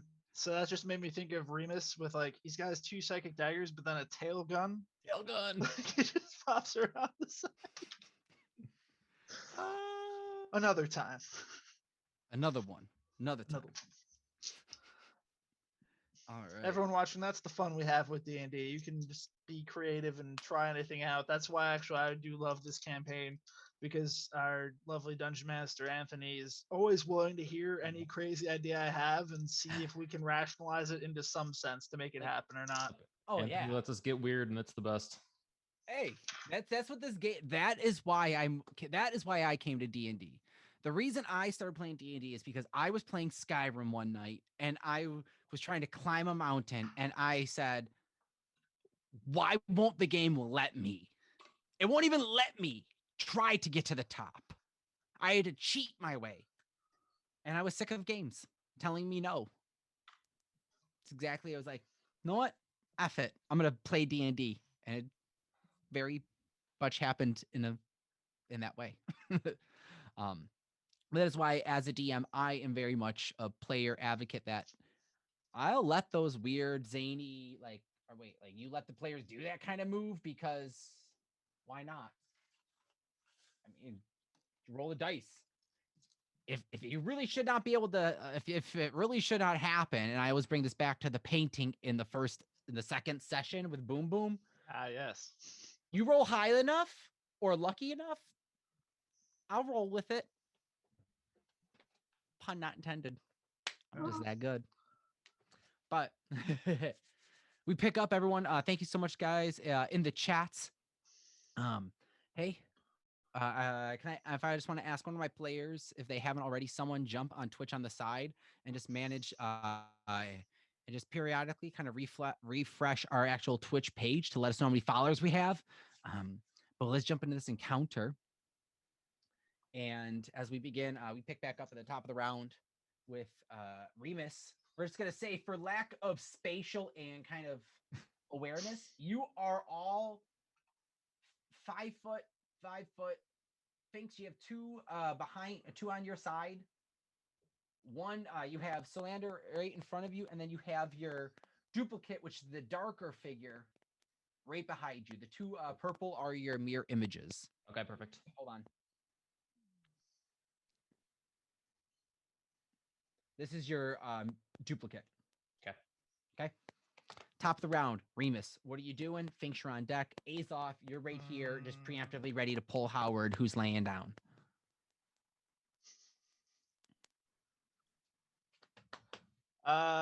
So I'm going to Howard.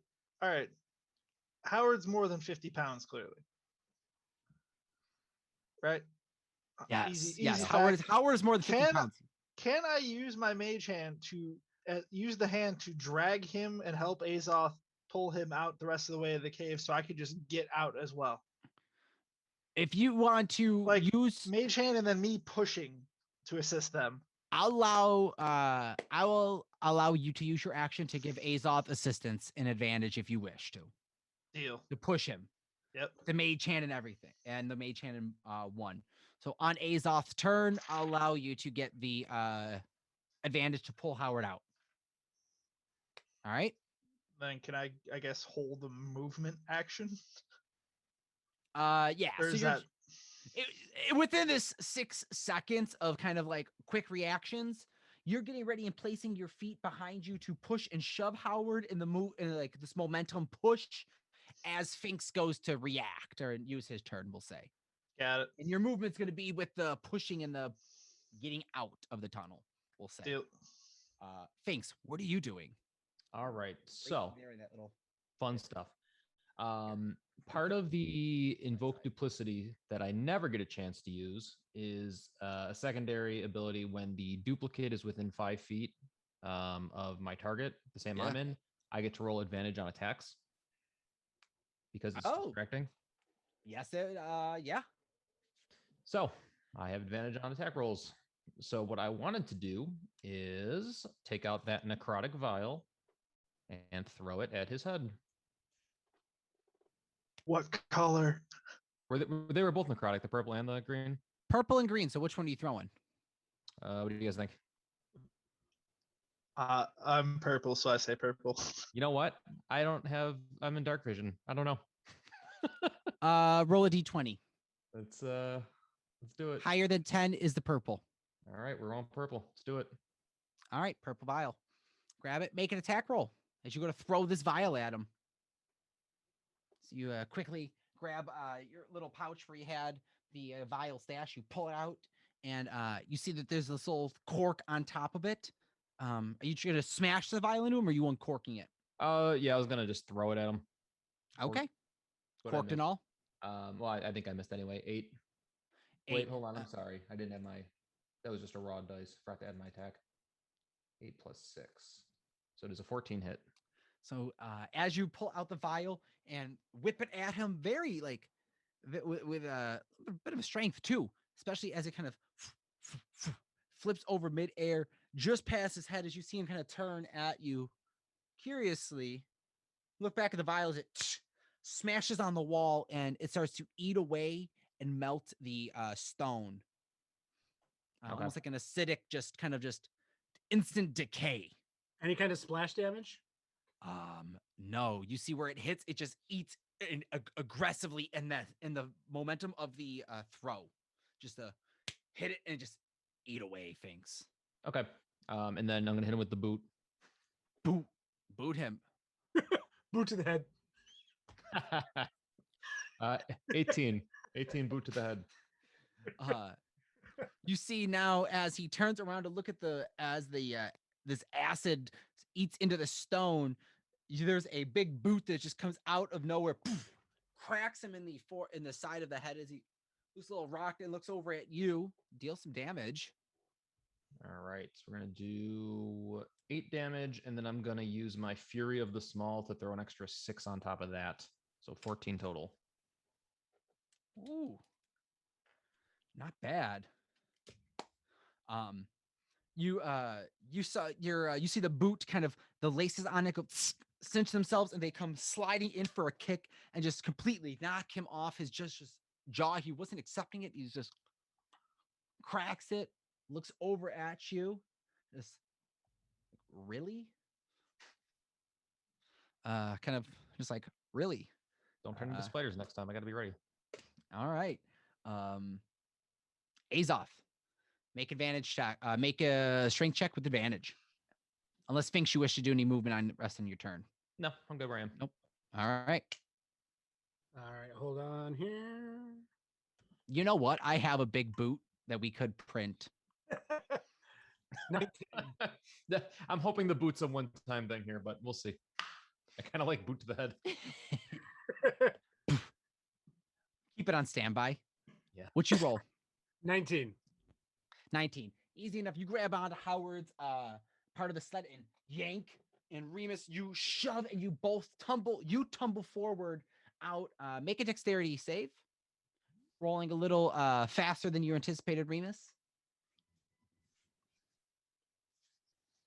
Our rogue dex shouldn't be that bad.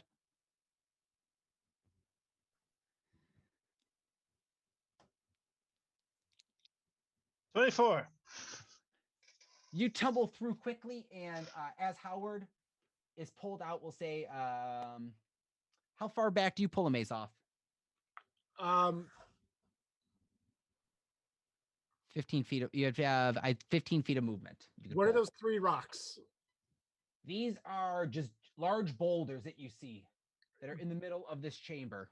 Could I pull them enough to like tuck Howard behind one of the boulders? Boulder or no? I'll let you, if you want to use all your movement and you're like every Yeah, bit of no, the action I'm to just looking pull him up, behind. I'll just pull him. Yeah, and I'll hold guard right there. Okay. Remus, you can fall in out. I'll say you catch yourself within 10 feet and stand up, being such a nice high roll, and kind of just catch yourself looking around, see the mouth of the cave open out to these drop off as the cave stretches back here in a deeper fashion. Looking around, you see there's a giant chunks of rocks here, here, here. There are pillars that are aligned periodically along the edge of the wall. Azoth, you kind of getting behind this rock now, looking around, see that there are pillars lined here at the entrance mouth of the cave. On the sides, there are 2 large pillars that periodically are spaced out. Okay. All right, and it is now Solander's turn. What he does is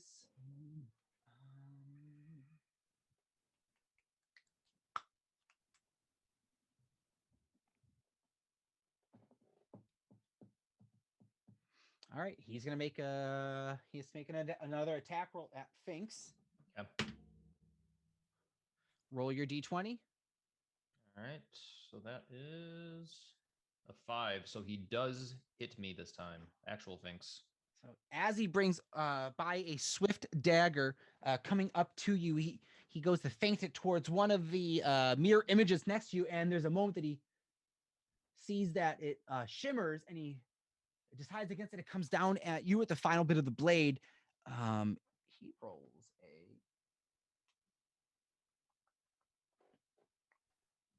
He misses with this strike as he brings down, thinking he sees you, but he blinks again, kind of looking at your body as you begin to imitate what the mirror images are doing, and appears to kind of have lost his insight of if he thought you were real or not. Doesn't know. He makes a second attack roll at the same target, but roll your d20 to see if he perceives you to be a fake or not. He hits the real one again. Hits the real one again. All right. Does a 13 hit? It does not. Oh, as he brings up this backhanded dagger, you see that there is this dagger. He kind of moves his thumb over the hilt and click it in, so it bends the hilt kind of like down and pushes it, kind of folds it like upright, kind of in line with the blade. And you see make a perception check as he does this, because he swings it right down by your head, wanting to do really kind of make sure he secures the blade with it, and he misses as you kind of raise and bump his hand off with your moon shield to your side. 7 perception. 7. You see that the blade looks to appear to have this ooze kind of trickling over it as he kind of cut it down for you. He goes, that dagger belongs to the queen, and it will belong there for the rest of the eternity. You will die in this tunnel, Finks.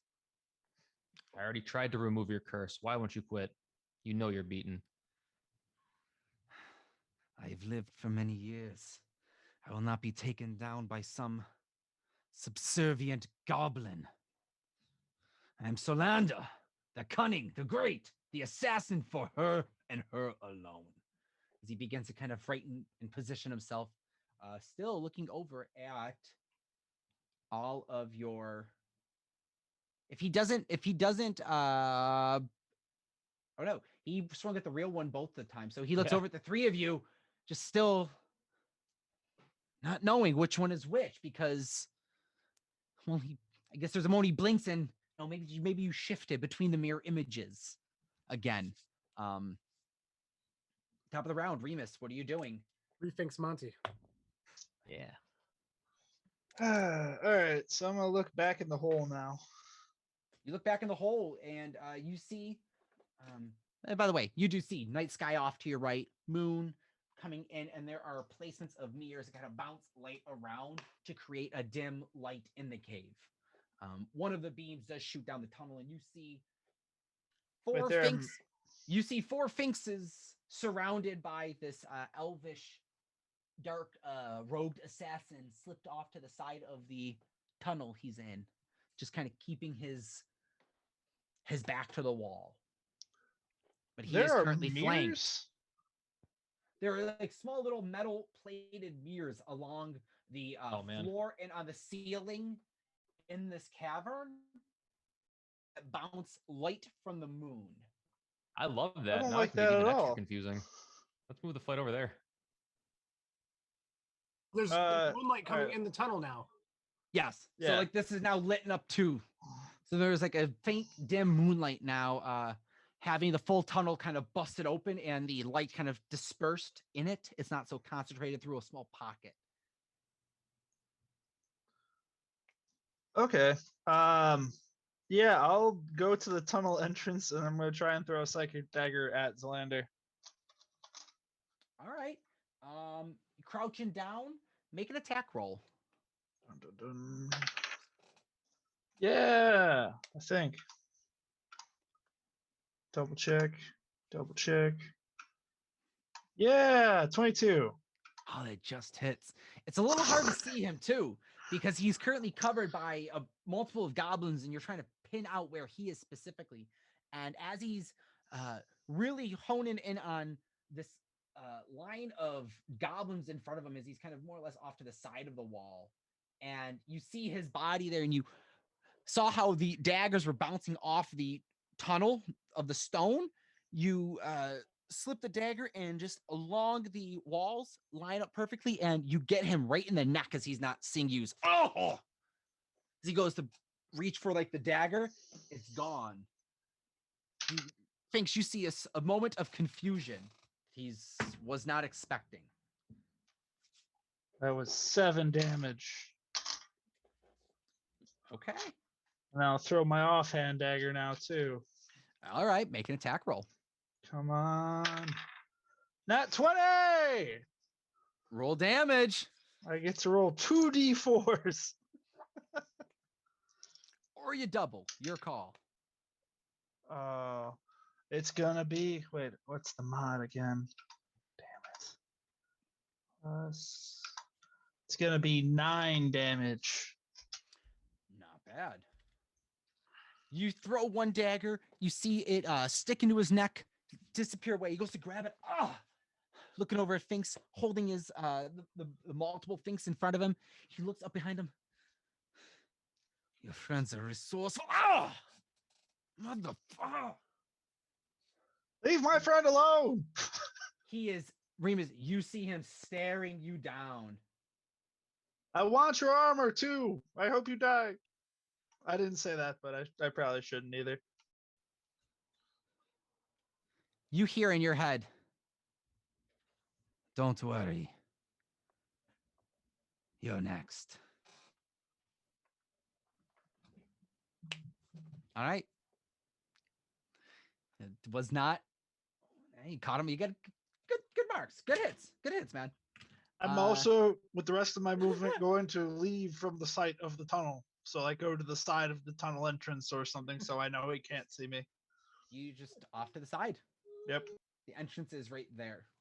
All right. You get out of the way of the side. Finks. All right. Azoth, you're on deck. I'm gonna hit him with the boot. All right, coming in with the boot again as he's looking over down at Remus. You see he's completely he's not looking at you. There's a Make an 15 attack hit. roll. As the boot comes flying in his face, you see a quick, stiff left hand smack and just take the blunt of the hit. Leaving him perfectly open for the green acid vial. Throw it. Go. Make the attack roll. 22. That hits him. Okay. I don't know what it does. Let's find out. All right. That misses. Remember that That scene in, fails. Wizard of Oz with the witch? It I'll try to does. keep the armor safe. It only impacts drow flesh. I You like it. see 10 you see a pool of green vials slap up and over his face and start to caustically melt down his cheek. It just goops off his skin and just eats it away. As you see, there's bone that looks brittled and chiseled to his cheekbone that is sticking out. As there's like you can see kind of into his mouth a little bit. Oh man. Ah, ah, ah. You insolent fool! What else are you doing? One of the duplicates is going to whisper to another one and say, "Good thing we didn't give that to Howard." And then I'm going to end my turn. All right. You stay in the tunnel with him? Yeah. All Got him right. wherever I want him. He's looking more he doesn't look weathered as if he's tired from battle, but he's looking hurt. Like that one hit really just melted part of his skin and face away on. Oh yeah. He's just Harvey Dent. looking a little Harvey Dentish.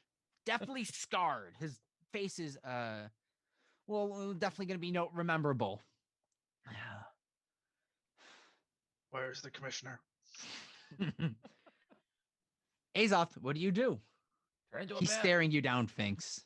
I'm going to still try and maintain relatively out of the attack picture. I want to start investigating around now that I've got some time and I've acclimated to see if I can start to figure out a way that we can get out. Whether there's like ledges or a path or there's somewhere way up and out. Make I'll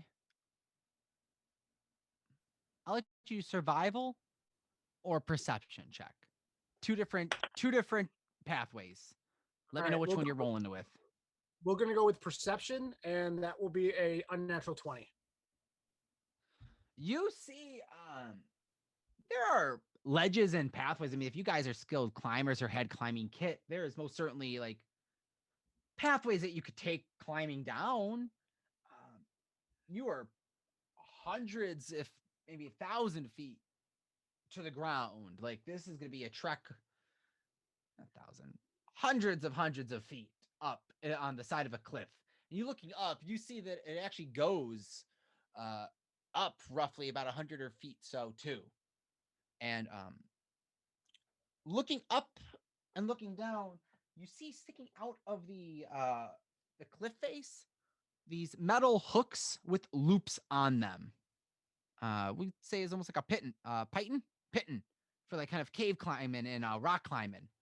It's like someone Carabiner. pounded one of these. What is it? What's it? I said carabiner. That's not the right Carabiner. word. That's what it is. Is that what it is? Carabiner. Carabiner. Hooks. Carabiner's the You Things were go right the to first Piton. time. It's a piton, yeah. Piton. Piton you're pounds right. in, and then you got the carabiners, which you're gonna clip on them. So you see you see a piton below, and then looking at that one, you see another one about 20 feet down more, and there's another one, and there seems to be a path that could be followed. The carabiner or the pitons look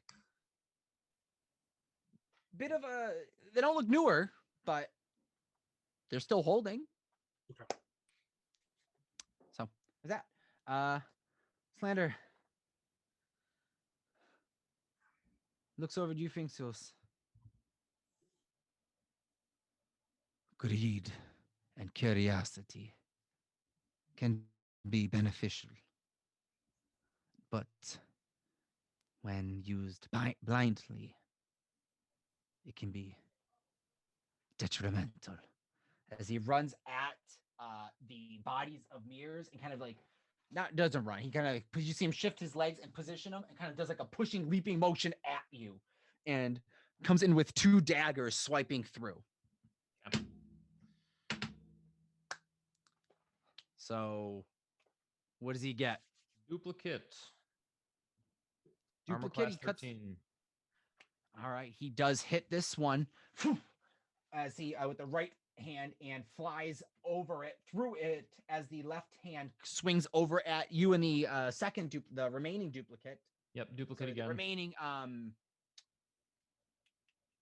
mirror image. What's the second one? Is it hit Mirror you or image. hit mirror image? Yeah. The second one gets swiped as well as he tumbles through it and is now turns himself around and he is at the tunnel's entranceway, blocking it from you now. Top of the round. Remus, Sphinx, Azoth. Remus, what are you doing? I'm going back to the tunnel entrance. Come Well, on, I he is see- right. His back is to you. Is Sphinx right in front of him too? You cannot see Sphinx currently. His body is kind of blocking, and he's trying to take up as much space to block an entrance from Sphinx to be able to run away. All right. Well, I'm going to. He's trying to goalie net this. Yeah. I'm going to attack him with my rapier. All right. I guess, am I flanking him or not, or would I know? I would say you get sneak attack on this because he is Okay. unexpecting this. If that you do get sneak attack. Well, for it this. was more of if I'm rolling with advantage or not for the attack. I'd say he is out of 5 feet from you. Gotcha. So, woo, 22. Come down, bringing down the very nice roll. Bringing down the rapier, you slice across his back. He's as he you see his head kind of turn around and look at you, noticing you're there. Remus, make a damage roll. Oh yes. Oh, I lost one. I got it. So that's gonna be what's that plus though? That's gonna be a total of 20 damage to this Yeah. unsuspecting person. Wow. You come down a slash over his back. You see him lean back, and it cut in deeper. You feel the crunch of bone as you bring down the sword. You see him kind of break over and kind of like stagger as he's trying to hold his body up as he's brought down to his knees. He's looking hurt. You see behind you with the moonlight shining over him, you see this purple ooze blood kind of seeping out from the back, pouring from where you sliced across from him. So as the rest of my turn, I'm going to. This one goes out to Amber because she requested it. I'm going to pull out one of my barrel lids and bonus action hide right behind it and at the entrance of the tunnel, waiting because it's an illusion for either Finks to come up or him to try and come here and attack him again. Shout out attack. Love it. Shout out hide. Shout out hide. Here, we're gonna move you out of the way. He turns around. There is just a barrel there. Confuse him. He's not gonna be able to figure this out. Let me see. Intelligence roll. The man He's so got hit confused. so hard he thinks I'm a barrel. He's just like, wait, a barrel? Yeah. Deal with it later. Finks, what are you doing? Am I in combat with him? I guess. You are out of 5 range of him. I'll Okay. say this one. So in that case, I'm going to just kind of. How do I want to put this? I'm going to cast Mirror Image again. Okay. Just kind of let him know his mistake is he's always fighting alone. I'm not going to hit him with the boot. Lesson of this battle is friendship. No, I don't have it. I lost advantage because we're not both within 5 feet of the target. So this is just a normal swing here. All right. So as he's looking down, really? Are you always hiding behind these tricks? Fight like a man. I'm not a Yes. man, and neither are you. Hit him with the boot. And with that remark, make the attack roll. I rolled an 11.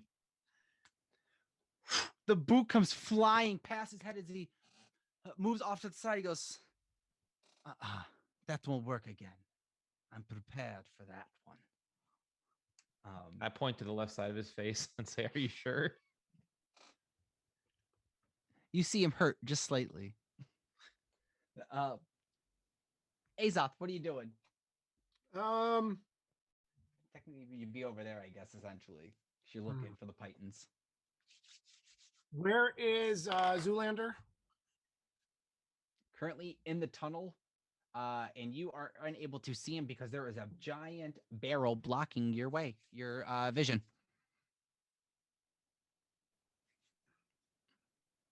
All right. How far away am I?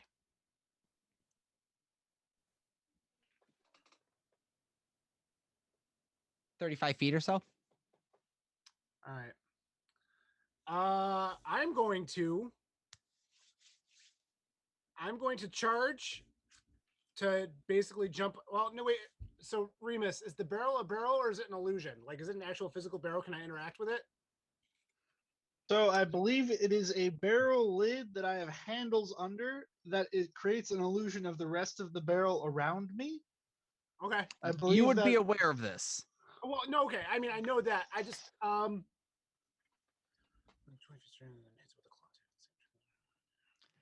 You would have to jump through Remus to hit him if that's what you're trying to do. Like jump off the lid, like a vault almost. Like if I'm in a cat form, like to basically like jump over him or just to kind of pounce off the lid. That's No, super cool. the lid is too tall for the tunnel. The tunnel is only about 2 feet off the ground, and the barrel is like 3.5 foot, 4 foot barrel. That would barrel. normally work though, as if like Remus was just like holding up a shield Like and a like shield barrel? Yeah, yeah. Usually you could do that, but if I'd you use be- to jump on it, you're gonna drop, or if you're to try to hop off of it, you would hit the wall. Like you would have to like That's pretty cool. land to the ground and pounce. It's a good idea moving forward. There's no way. Oh, so yeah. no way I can get into the tunnel to attack him. You would have to make a check to like pounce through like around Remus. All you see is a barrel. So you would have to assume Remus is holding it. You just don't know which way he's leaning. So there'd be a check to be made. All right, I want to do that because then I'll tell you if the check succeeds, what the attack sequence will be. All right, so you're running and you're jumping. Yeah, I'm basically know that I want to go. Well, what I want to do. So the lynx can pounce. So if he moves at least 20 feet straight towards a creature and hit it with a claw attack, you need to have a saving throw of DC 13, or he gets knocked prone. And if you get knocked prone, I get a bonus bite attack against it as well. So Well, I get I'll say you can run, jump, make the attack roll. all right. So let's see. It wants a claw. There, we're gonna have. I'm adjusting the DC for this hit. All right. Say says a claw melee weapon attack +5 to hit. So I've got a 10, 15. So as you run up and jump and leap through the barrel that you're perceiving, assuming Remus is in the middle, and as you go to launch out with the claws, you're not used to Lynx form yet entirely, and as you do, you actually hit Remus's hand and fall off to your side, prone next to him. Remus still kind of like the barrel's a little shifted, it moves, it's weird, but you quickly readjust it. Okay. But the attack has missed. All right. All right. Cool. All good though. Top of the round. Oh no, next is Salander. It's gonna go. I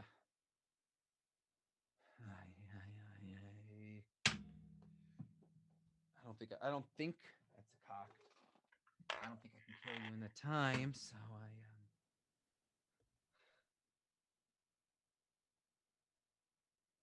you know what? He's gonna turn around and he is just gonna swing blindly. So I'm gonna make an attack with disadvantage. Ooh. Does a 17 hit you, Remus? Yes. I don't know if the barrel does anything else, but yes. Nope, it is a pure visual. So you see a dagger come at you and pop through the illusion of the barrel that you're hiding in, and it sticks you just in the chest as it unloads a shot of this liquid from the blade into you. Oh, And it's like that dagger I stole from him. possibly. You take. Let's see. Roll some dice. Okay. You take 7 points of piercing damage.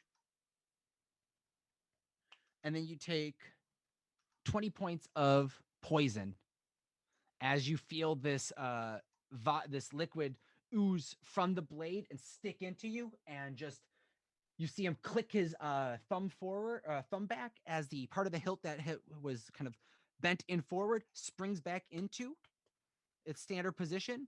The blade looks like a standard old blade now, but you grab your chest and that hurts.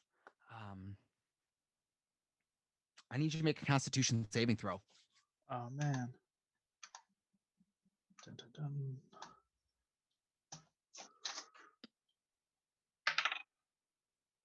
$16. You are being a curious one. You always do tamper and experiment with poisons and materials at times because you want to make sure that you're prepared for what the kind of damage that you deal with others when you coat your blade in certain materials. And you're used to this. This is just a very strong, powerful poison, toxic, and you use your infernal bloodline to kind of push out and force the poison through. As you understand that this is a dangerous and very deadly poison that you push away so that you don't hopefully suffer more damage from it. Remus, your turn, top of the round. I'll say he backs up slowly. Does that mean I get an attack of opportunity? I'll give you an attack of opportunity because he stabs it in you and he's starting to back up into Finks's range. All right, so my attack of opportunity is 22. Wow. Yeah, that hits. That's gonna be 7 damage for that one. All right, you throw a as he's trying to like limp away and push himself off. I still have my rapier.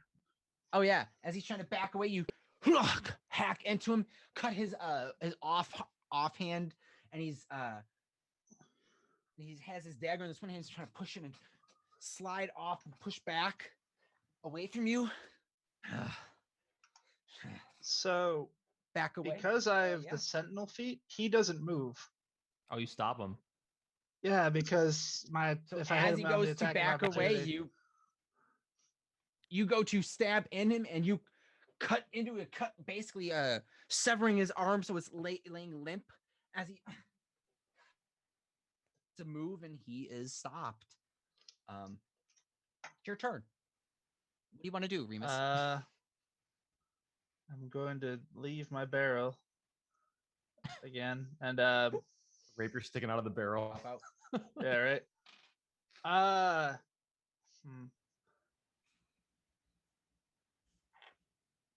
Yeah, I'm gonna hit him. So I have a question, I guess, first. Yeah, what's up? The acid dagger I have, I don't know what else it does besides it's coated in acid, so I might need some help if I hit him with it, but I'm gonna try and stab him with the acid dagger. Essentially, it's the just hole I made. The damage type is just acid damage. Okay. That's all it is. So same standard damage, dagger damage. It's just acid instead of as a damage type. I'm just gonna hit him with my rapier then. All right. Azoth is prone, so I wouldn't imagine he's considered flanked in any way. No, unfortunately not. He is currently not flanked. If he were to back up more or Finks were to get closer, then we would be talking flank, but he's not yet. Gotcha. All right. That's gonna be 17. 17. As you bring down the sword, pull it out from where his arm is, and stab forward again into his chest. There is a cling as you right into his chest. There, the dagger just and kind of like bounces off, and almost like it hits a metal of sorts. And as it kind of the dagger moves off to the side, you see that there is a chain around his neck, held by a little medallion that your rapier had stabbed into. Huh. That just you hit that instead of him. So No Okay. damage dealt. I'm going to bonus action disengage and Alright. move to the other side of that pillar by where like Azoth was looking at the pitons. Oh no, the pillar. Yeah, further up. Other way. Closer towards the pillar. Yeah, there we go. Right there. All right. All good. That's it for me. All right. You looking down, you do see one of the pitons at the kind of like the lip of the cave. Finks, Azoth, you're on deck. What are you doing?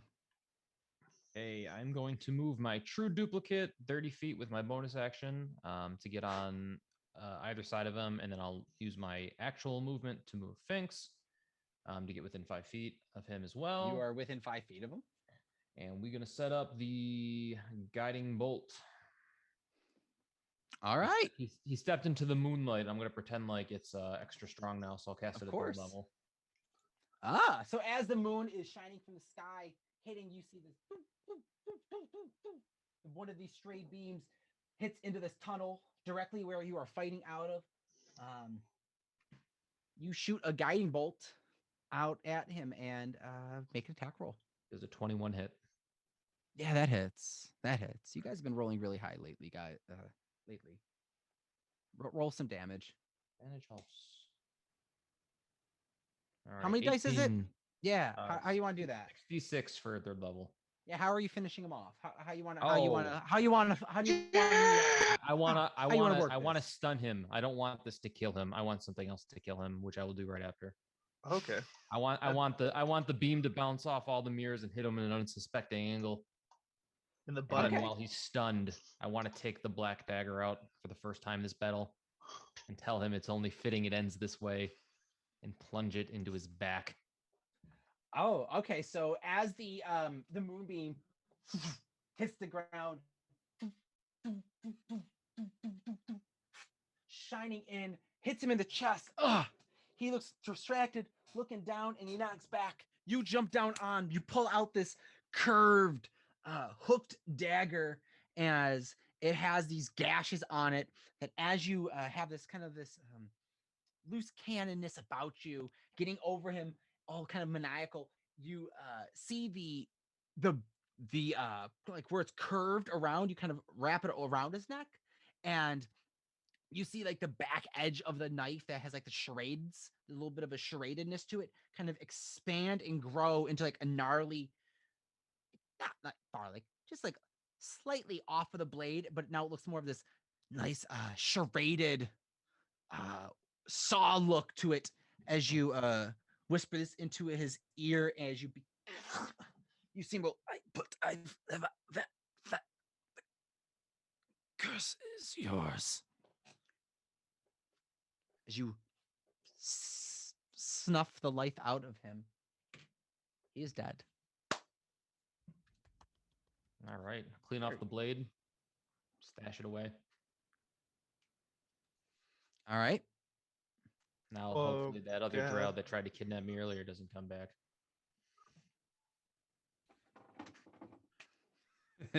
That was totally real. So he's down. Did he turn into spiders? Is there a body? You see his body is currently there with the black leather straps around it up and down. There is this looks to be like a gem or something on his chest, tucked under his under the leather armor. There are 2 daggers on his sides, and this is he's dead. All right. I think Remus had some claim to some of this stuff. And yeah, you got him before he could turn it. You got him before he could go spider on it. Oh my god. Yeah. Oh wow. Azoth, are you okay? You're just prone. I guess I swiped, I missed. I'm kind of Get up. embarrassed, but I'm So good. let me cure wounds too on Remus, and then Azoth. Are you hurt? I'm full health. I took no damage. That poison was not fun. Oh, that wasn't very good. I can heal you for 5. I'll take 5. I mean, I think we're at least right now we don't know of any other threats, so maybe we rest here before we take. Yeah, I'm pretty Keaton's? I mean, spent. Howard's knocked out. Remus is hurt. Finks is spent. I could get my wild shapes back. Sure. I think that's the play. Oh man, Finks, do you want anything? Like you killed him. Do you want anything off this man? I'll I've got bamf. I got what I came here for. And I kind of flash the dagger again. Okay. I'll take the necklace. I was gonna say before we take it off him, we should look at that thing first. Anybody can detect whatnots on it? Yeah, I can do a ritual detect magic. Takes 10 minutes. All right. If there's something else to do. You do some ritual detect magic on it, and you see his armor does have a faint glow to it. His dagger that he locked and loaded poison into apparently has a small faint glow. His medallion has it's glowing brightly on it. And as it's glowing brightly, you can even see the shape of it. Looks to be almost like an arachnid head, a body, and then lines that are almost like spider legs that are coming out and wrapping around the gem itself. Cool. Almost like the head and body of like the Spider-Man symbol, but then like instead of the legs going up and down, it's more like they curl, like the actual legs They're themselves hugging a around gem. they're hugging the gem. Cool. I like that. And the gem itself is almost carved in a forked like position. It's kind of held by the necklace. So like the gem almost here a second. It has like almost like this type of a shape to it.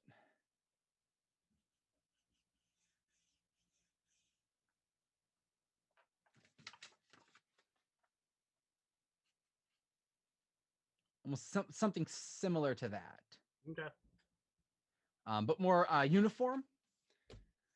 And that you are picking up. Pulling up on that. I'll tell you. Detect magic. Does that tell you the school? The school, yeah. I mean, Give me one moment then. I would be careful You with got that it. Azoth, but it's definitely you, all you. maybe Finks? that's what let him do the spider escape last time. Maybe that'd be. I mean, Maybe that'd that's be what let sick him for like. stick to the walls too. He was able to kind of climb. Conjuration magic you get from the Conjuration. gem. Conjuration you get from the gem. Let's see. You get see real quick.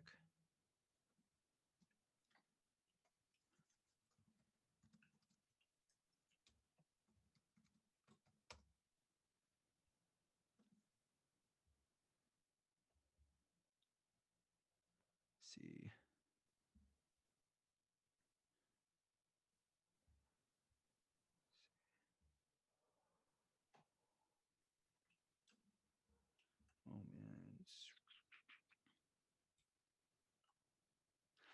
Transmutation school on the armor as well.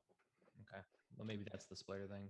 I don't know what that amulet does, but it seems to be the strongest magical aura of everything here. So maybe we'll take some time and we'll rest and attune and see what we can find out about these items. Do you want the amulet or? No, it's yours. All right, I'll put it on. See if I can attune to it during the rest or whatever. I Okay. will do the same with his armor as I take it off him carefully. I'm gonna grab the 2 daggers too, and then I'm going to ask if anyone wants anything else off of his body before I do something. Is there anything else there? Make a deposit. Yes. Anything worthwhile? Does he have any pouches or other vials of anything? Are you turning back into Azoth as you're doing this search? I would have. Oh, you did. Oh, you did. Because you put the necklace on or the amulet. Make an investigation check as you look him over. 21. You don't see any any additional items on him. What you do find slipped under one of his like folds of leather in it is a letter that is blackened paper and stamped with a wax seal shut. What is the seal of? It is a. Let's see if I describe it. Love this part. I know. It is a northern star, almost like a compass, Right. but it is in front of a web. Okay. I'll Almost like a take spreading the, of a webbing. on it. I'll take the scroll and tuck it away too, I guess. All right. It's not a scroll. It's like an actual envelope. Oh well, okay. I'll Like a take letter. the whatever, and I'll tuck it away. All right. Pocket away. And you guys are going to just kind of rest up in here. I'm Attune turning this and- man into a coin first. Yeah, make it a All thousand. right. How much is he worth? 1 dagger. You get a infernalish looking font over a 1K infernal right. gold piece coins for you. Sick. I'm going to then lift up my shirt and stick it in the hole on the side of me. Still, forever awkward of a move. And then I'm going to put on his armor, and hopefully, while I rest, it gives me something cool. All right. We'll say the attunement process takes before you guys begin the long rest, just so you kind of are aware of what's happening. It's a +1 armor for you, Sick. as well as once every 7 days, you can turn into a swarm of spiders. No. All right. What's So- the amulet do? Amulet, there is no attunement to it. It's just a. It's Ma- something, a magical item that you would. There is no attunement to it. It's not it's not a magical item in that sense. It may more or less be a component, or it may be needed to be identified. I'll let you make an investigation check, or I'll give you investigation or history. Let me see here.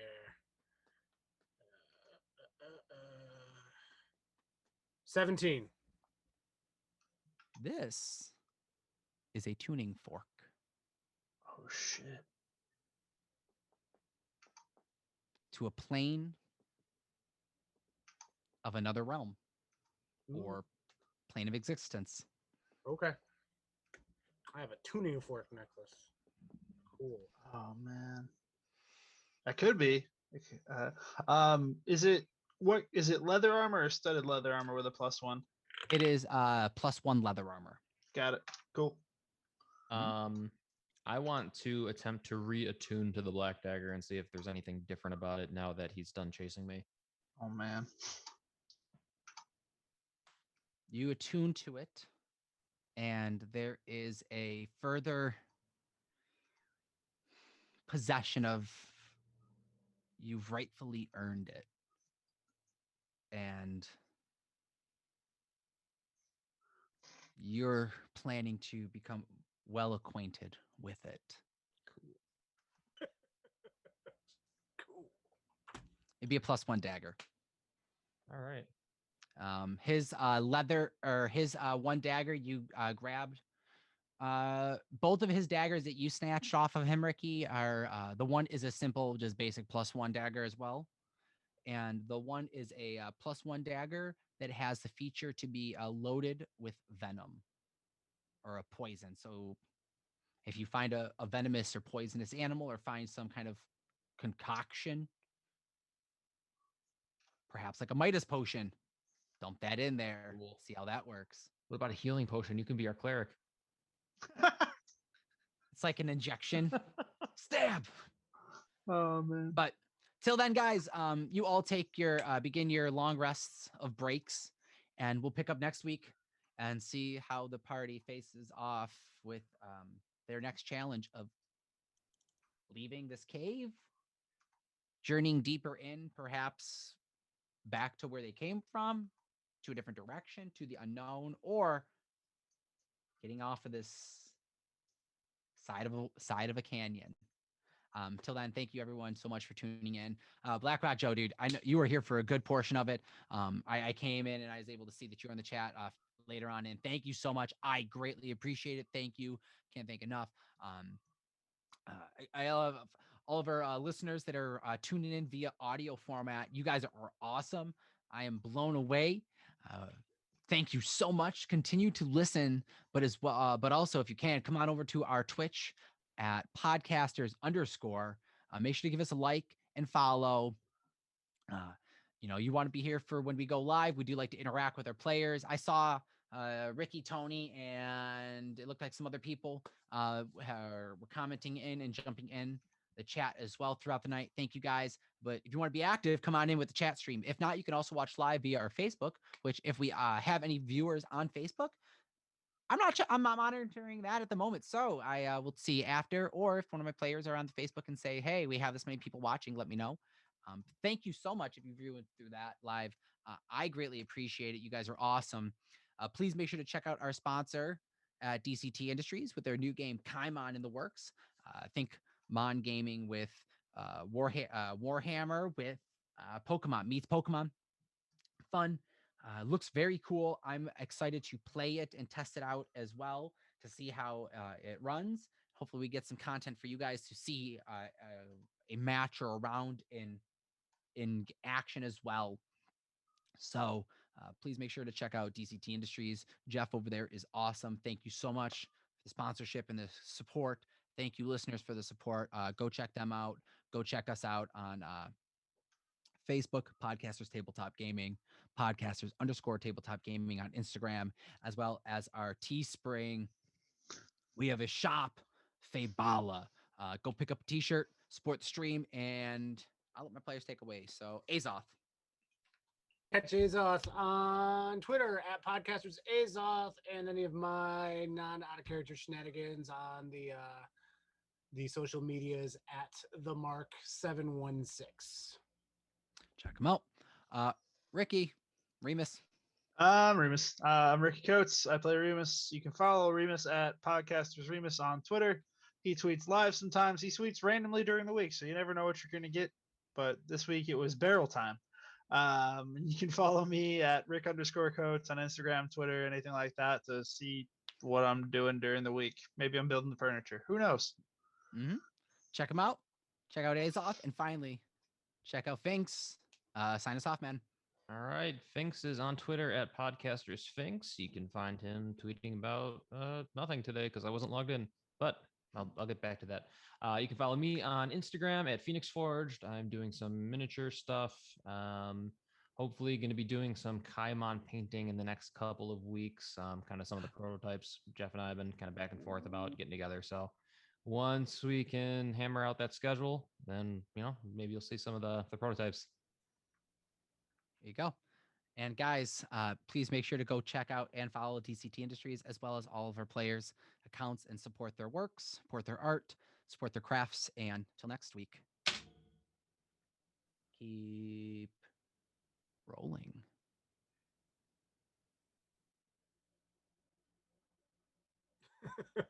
Well, he worked for it. He worked for it. And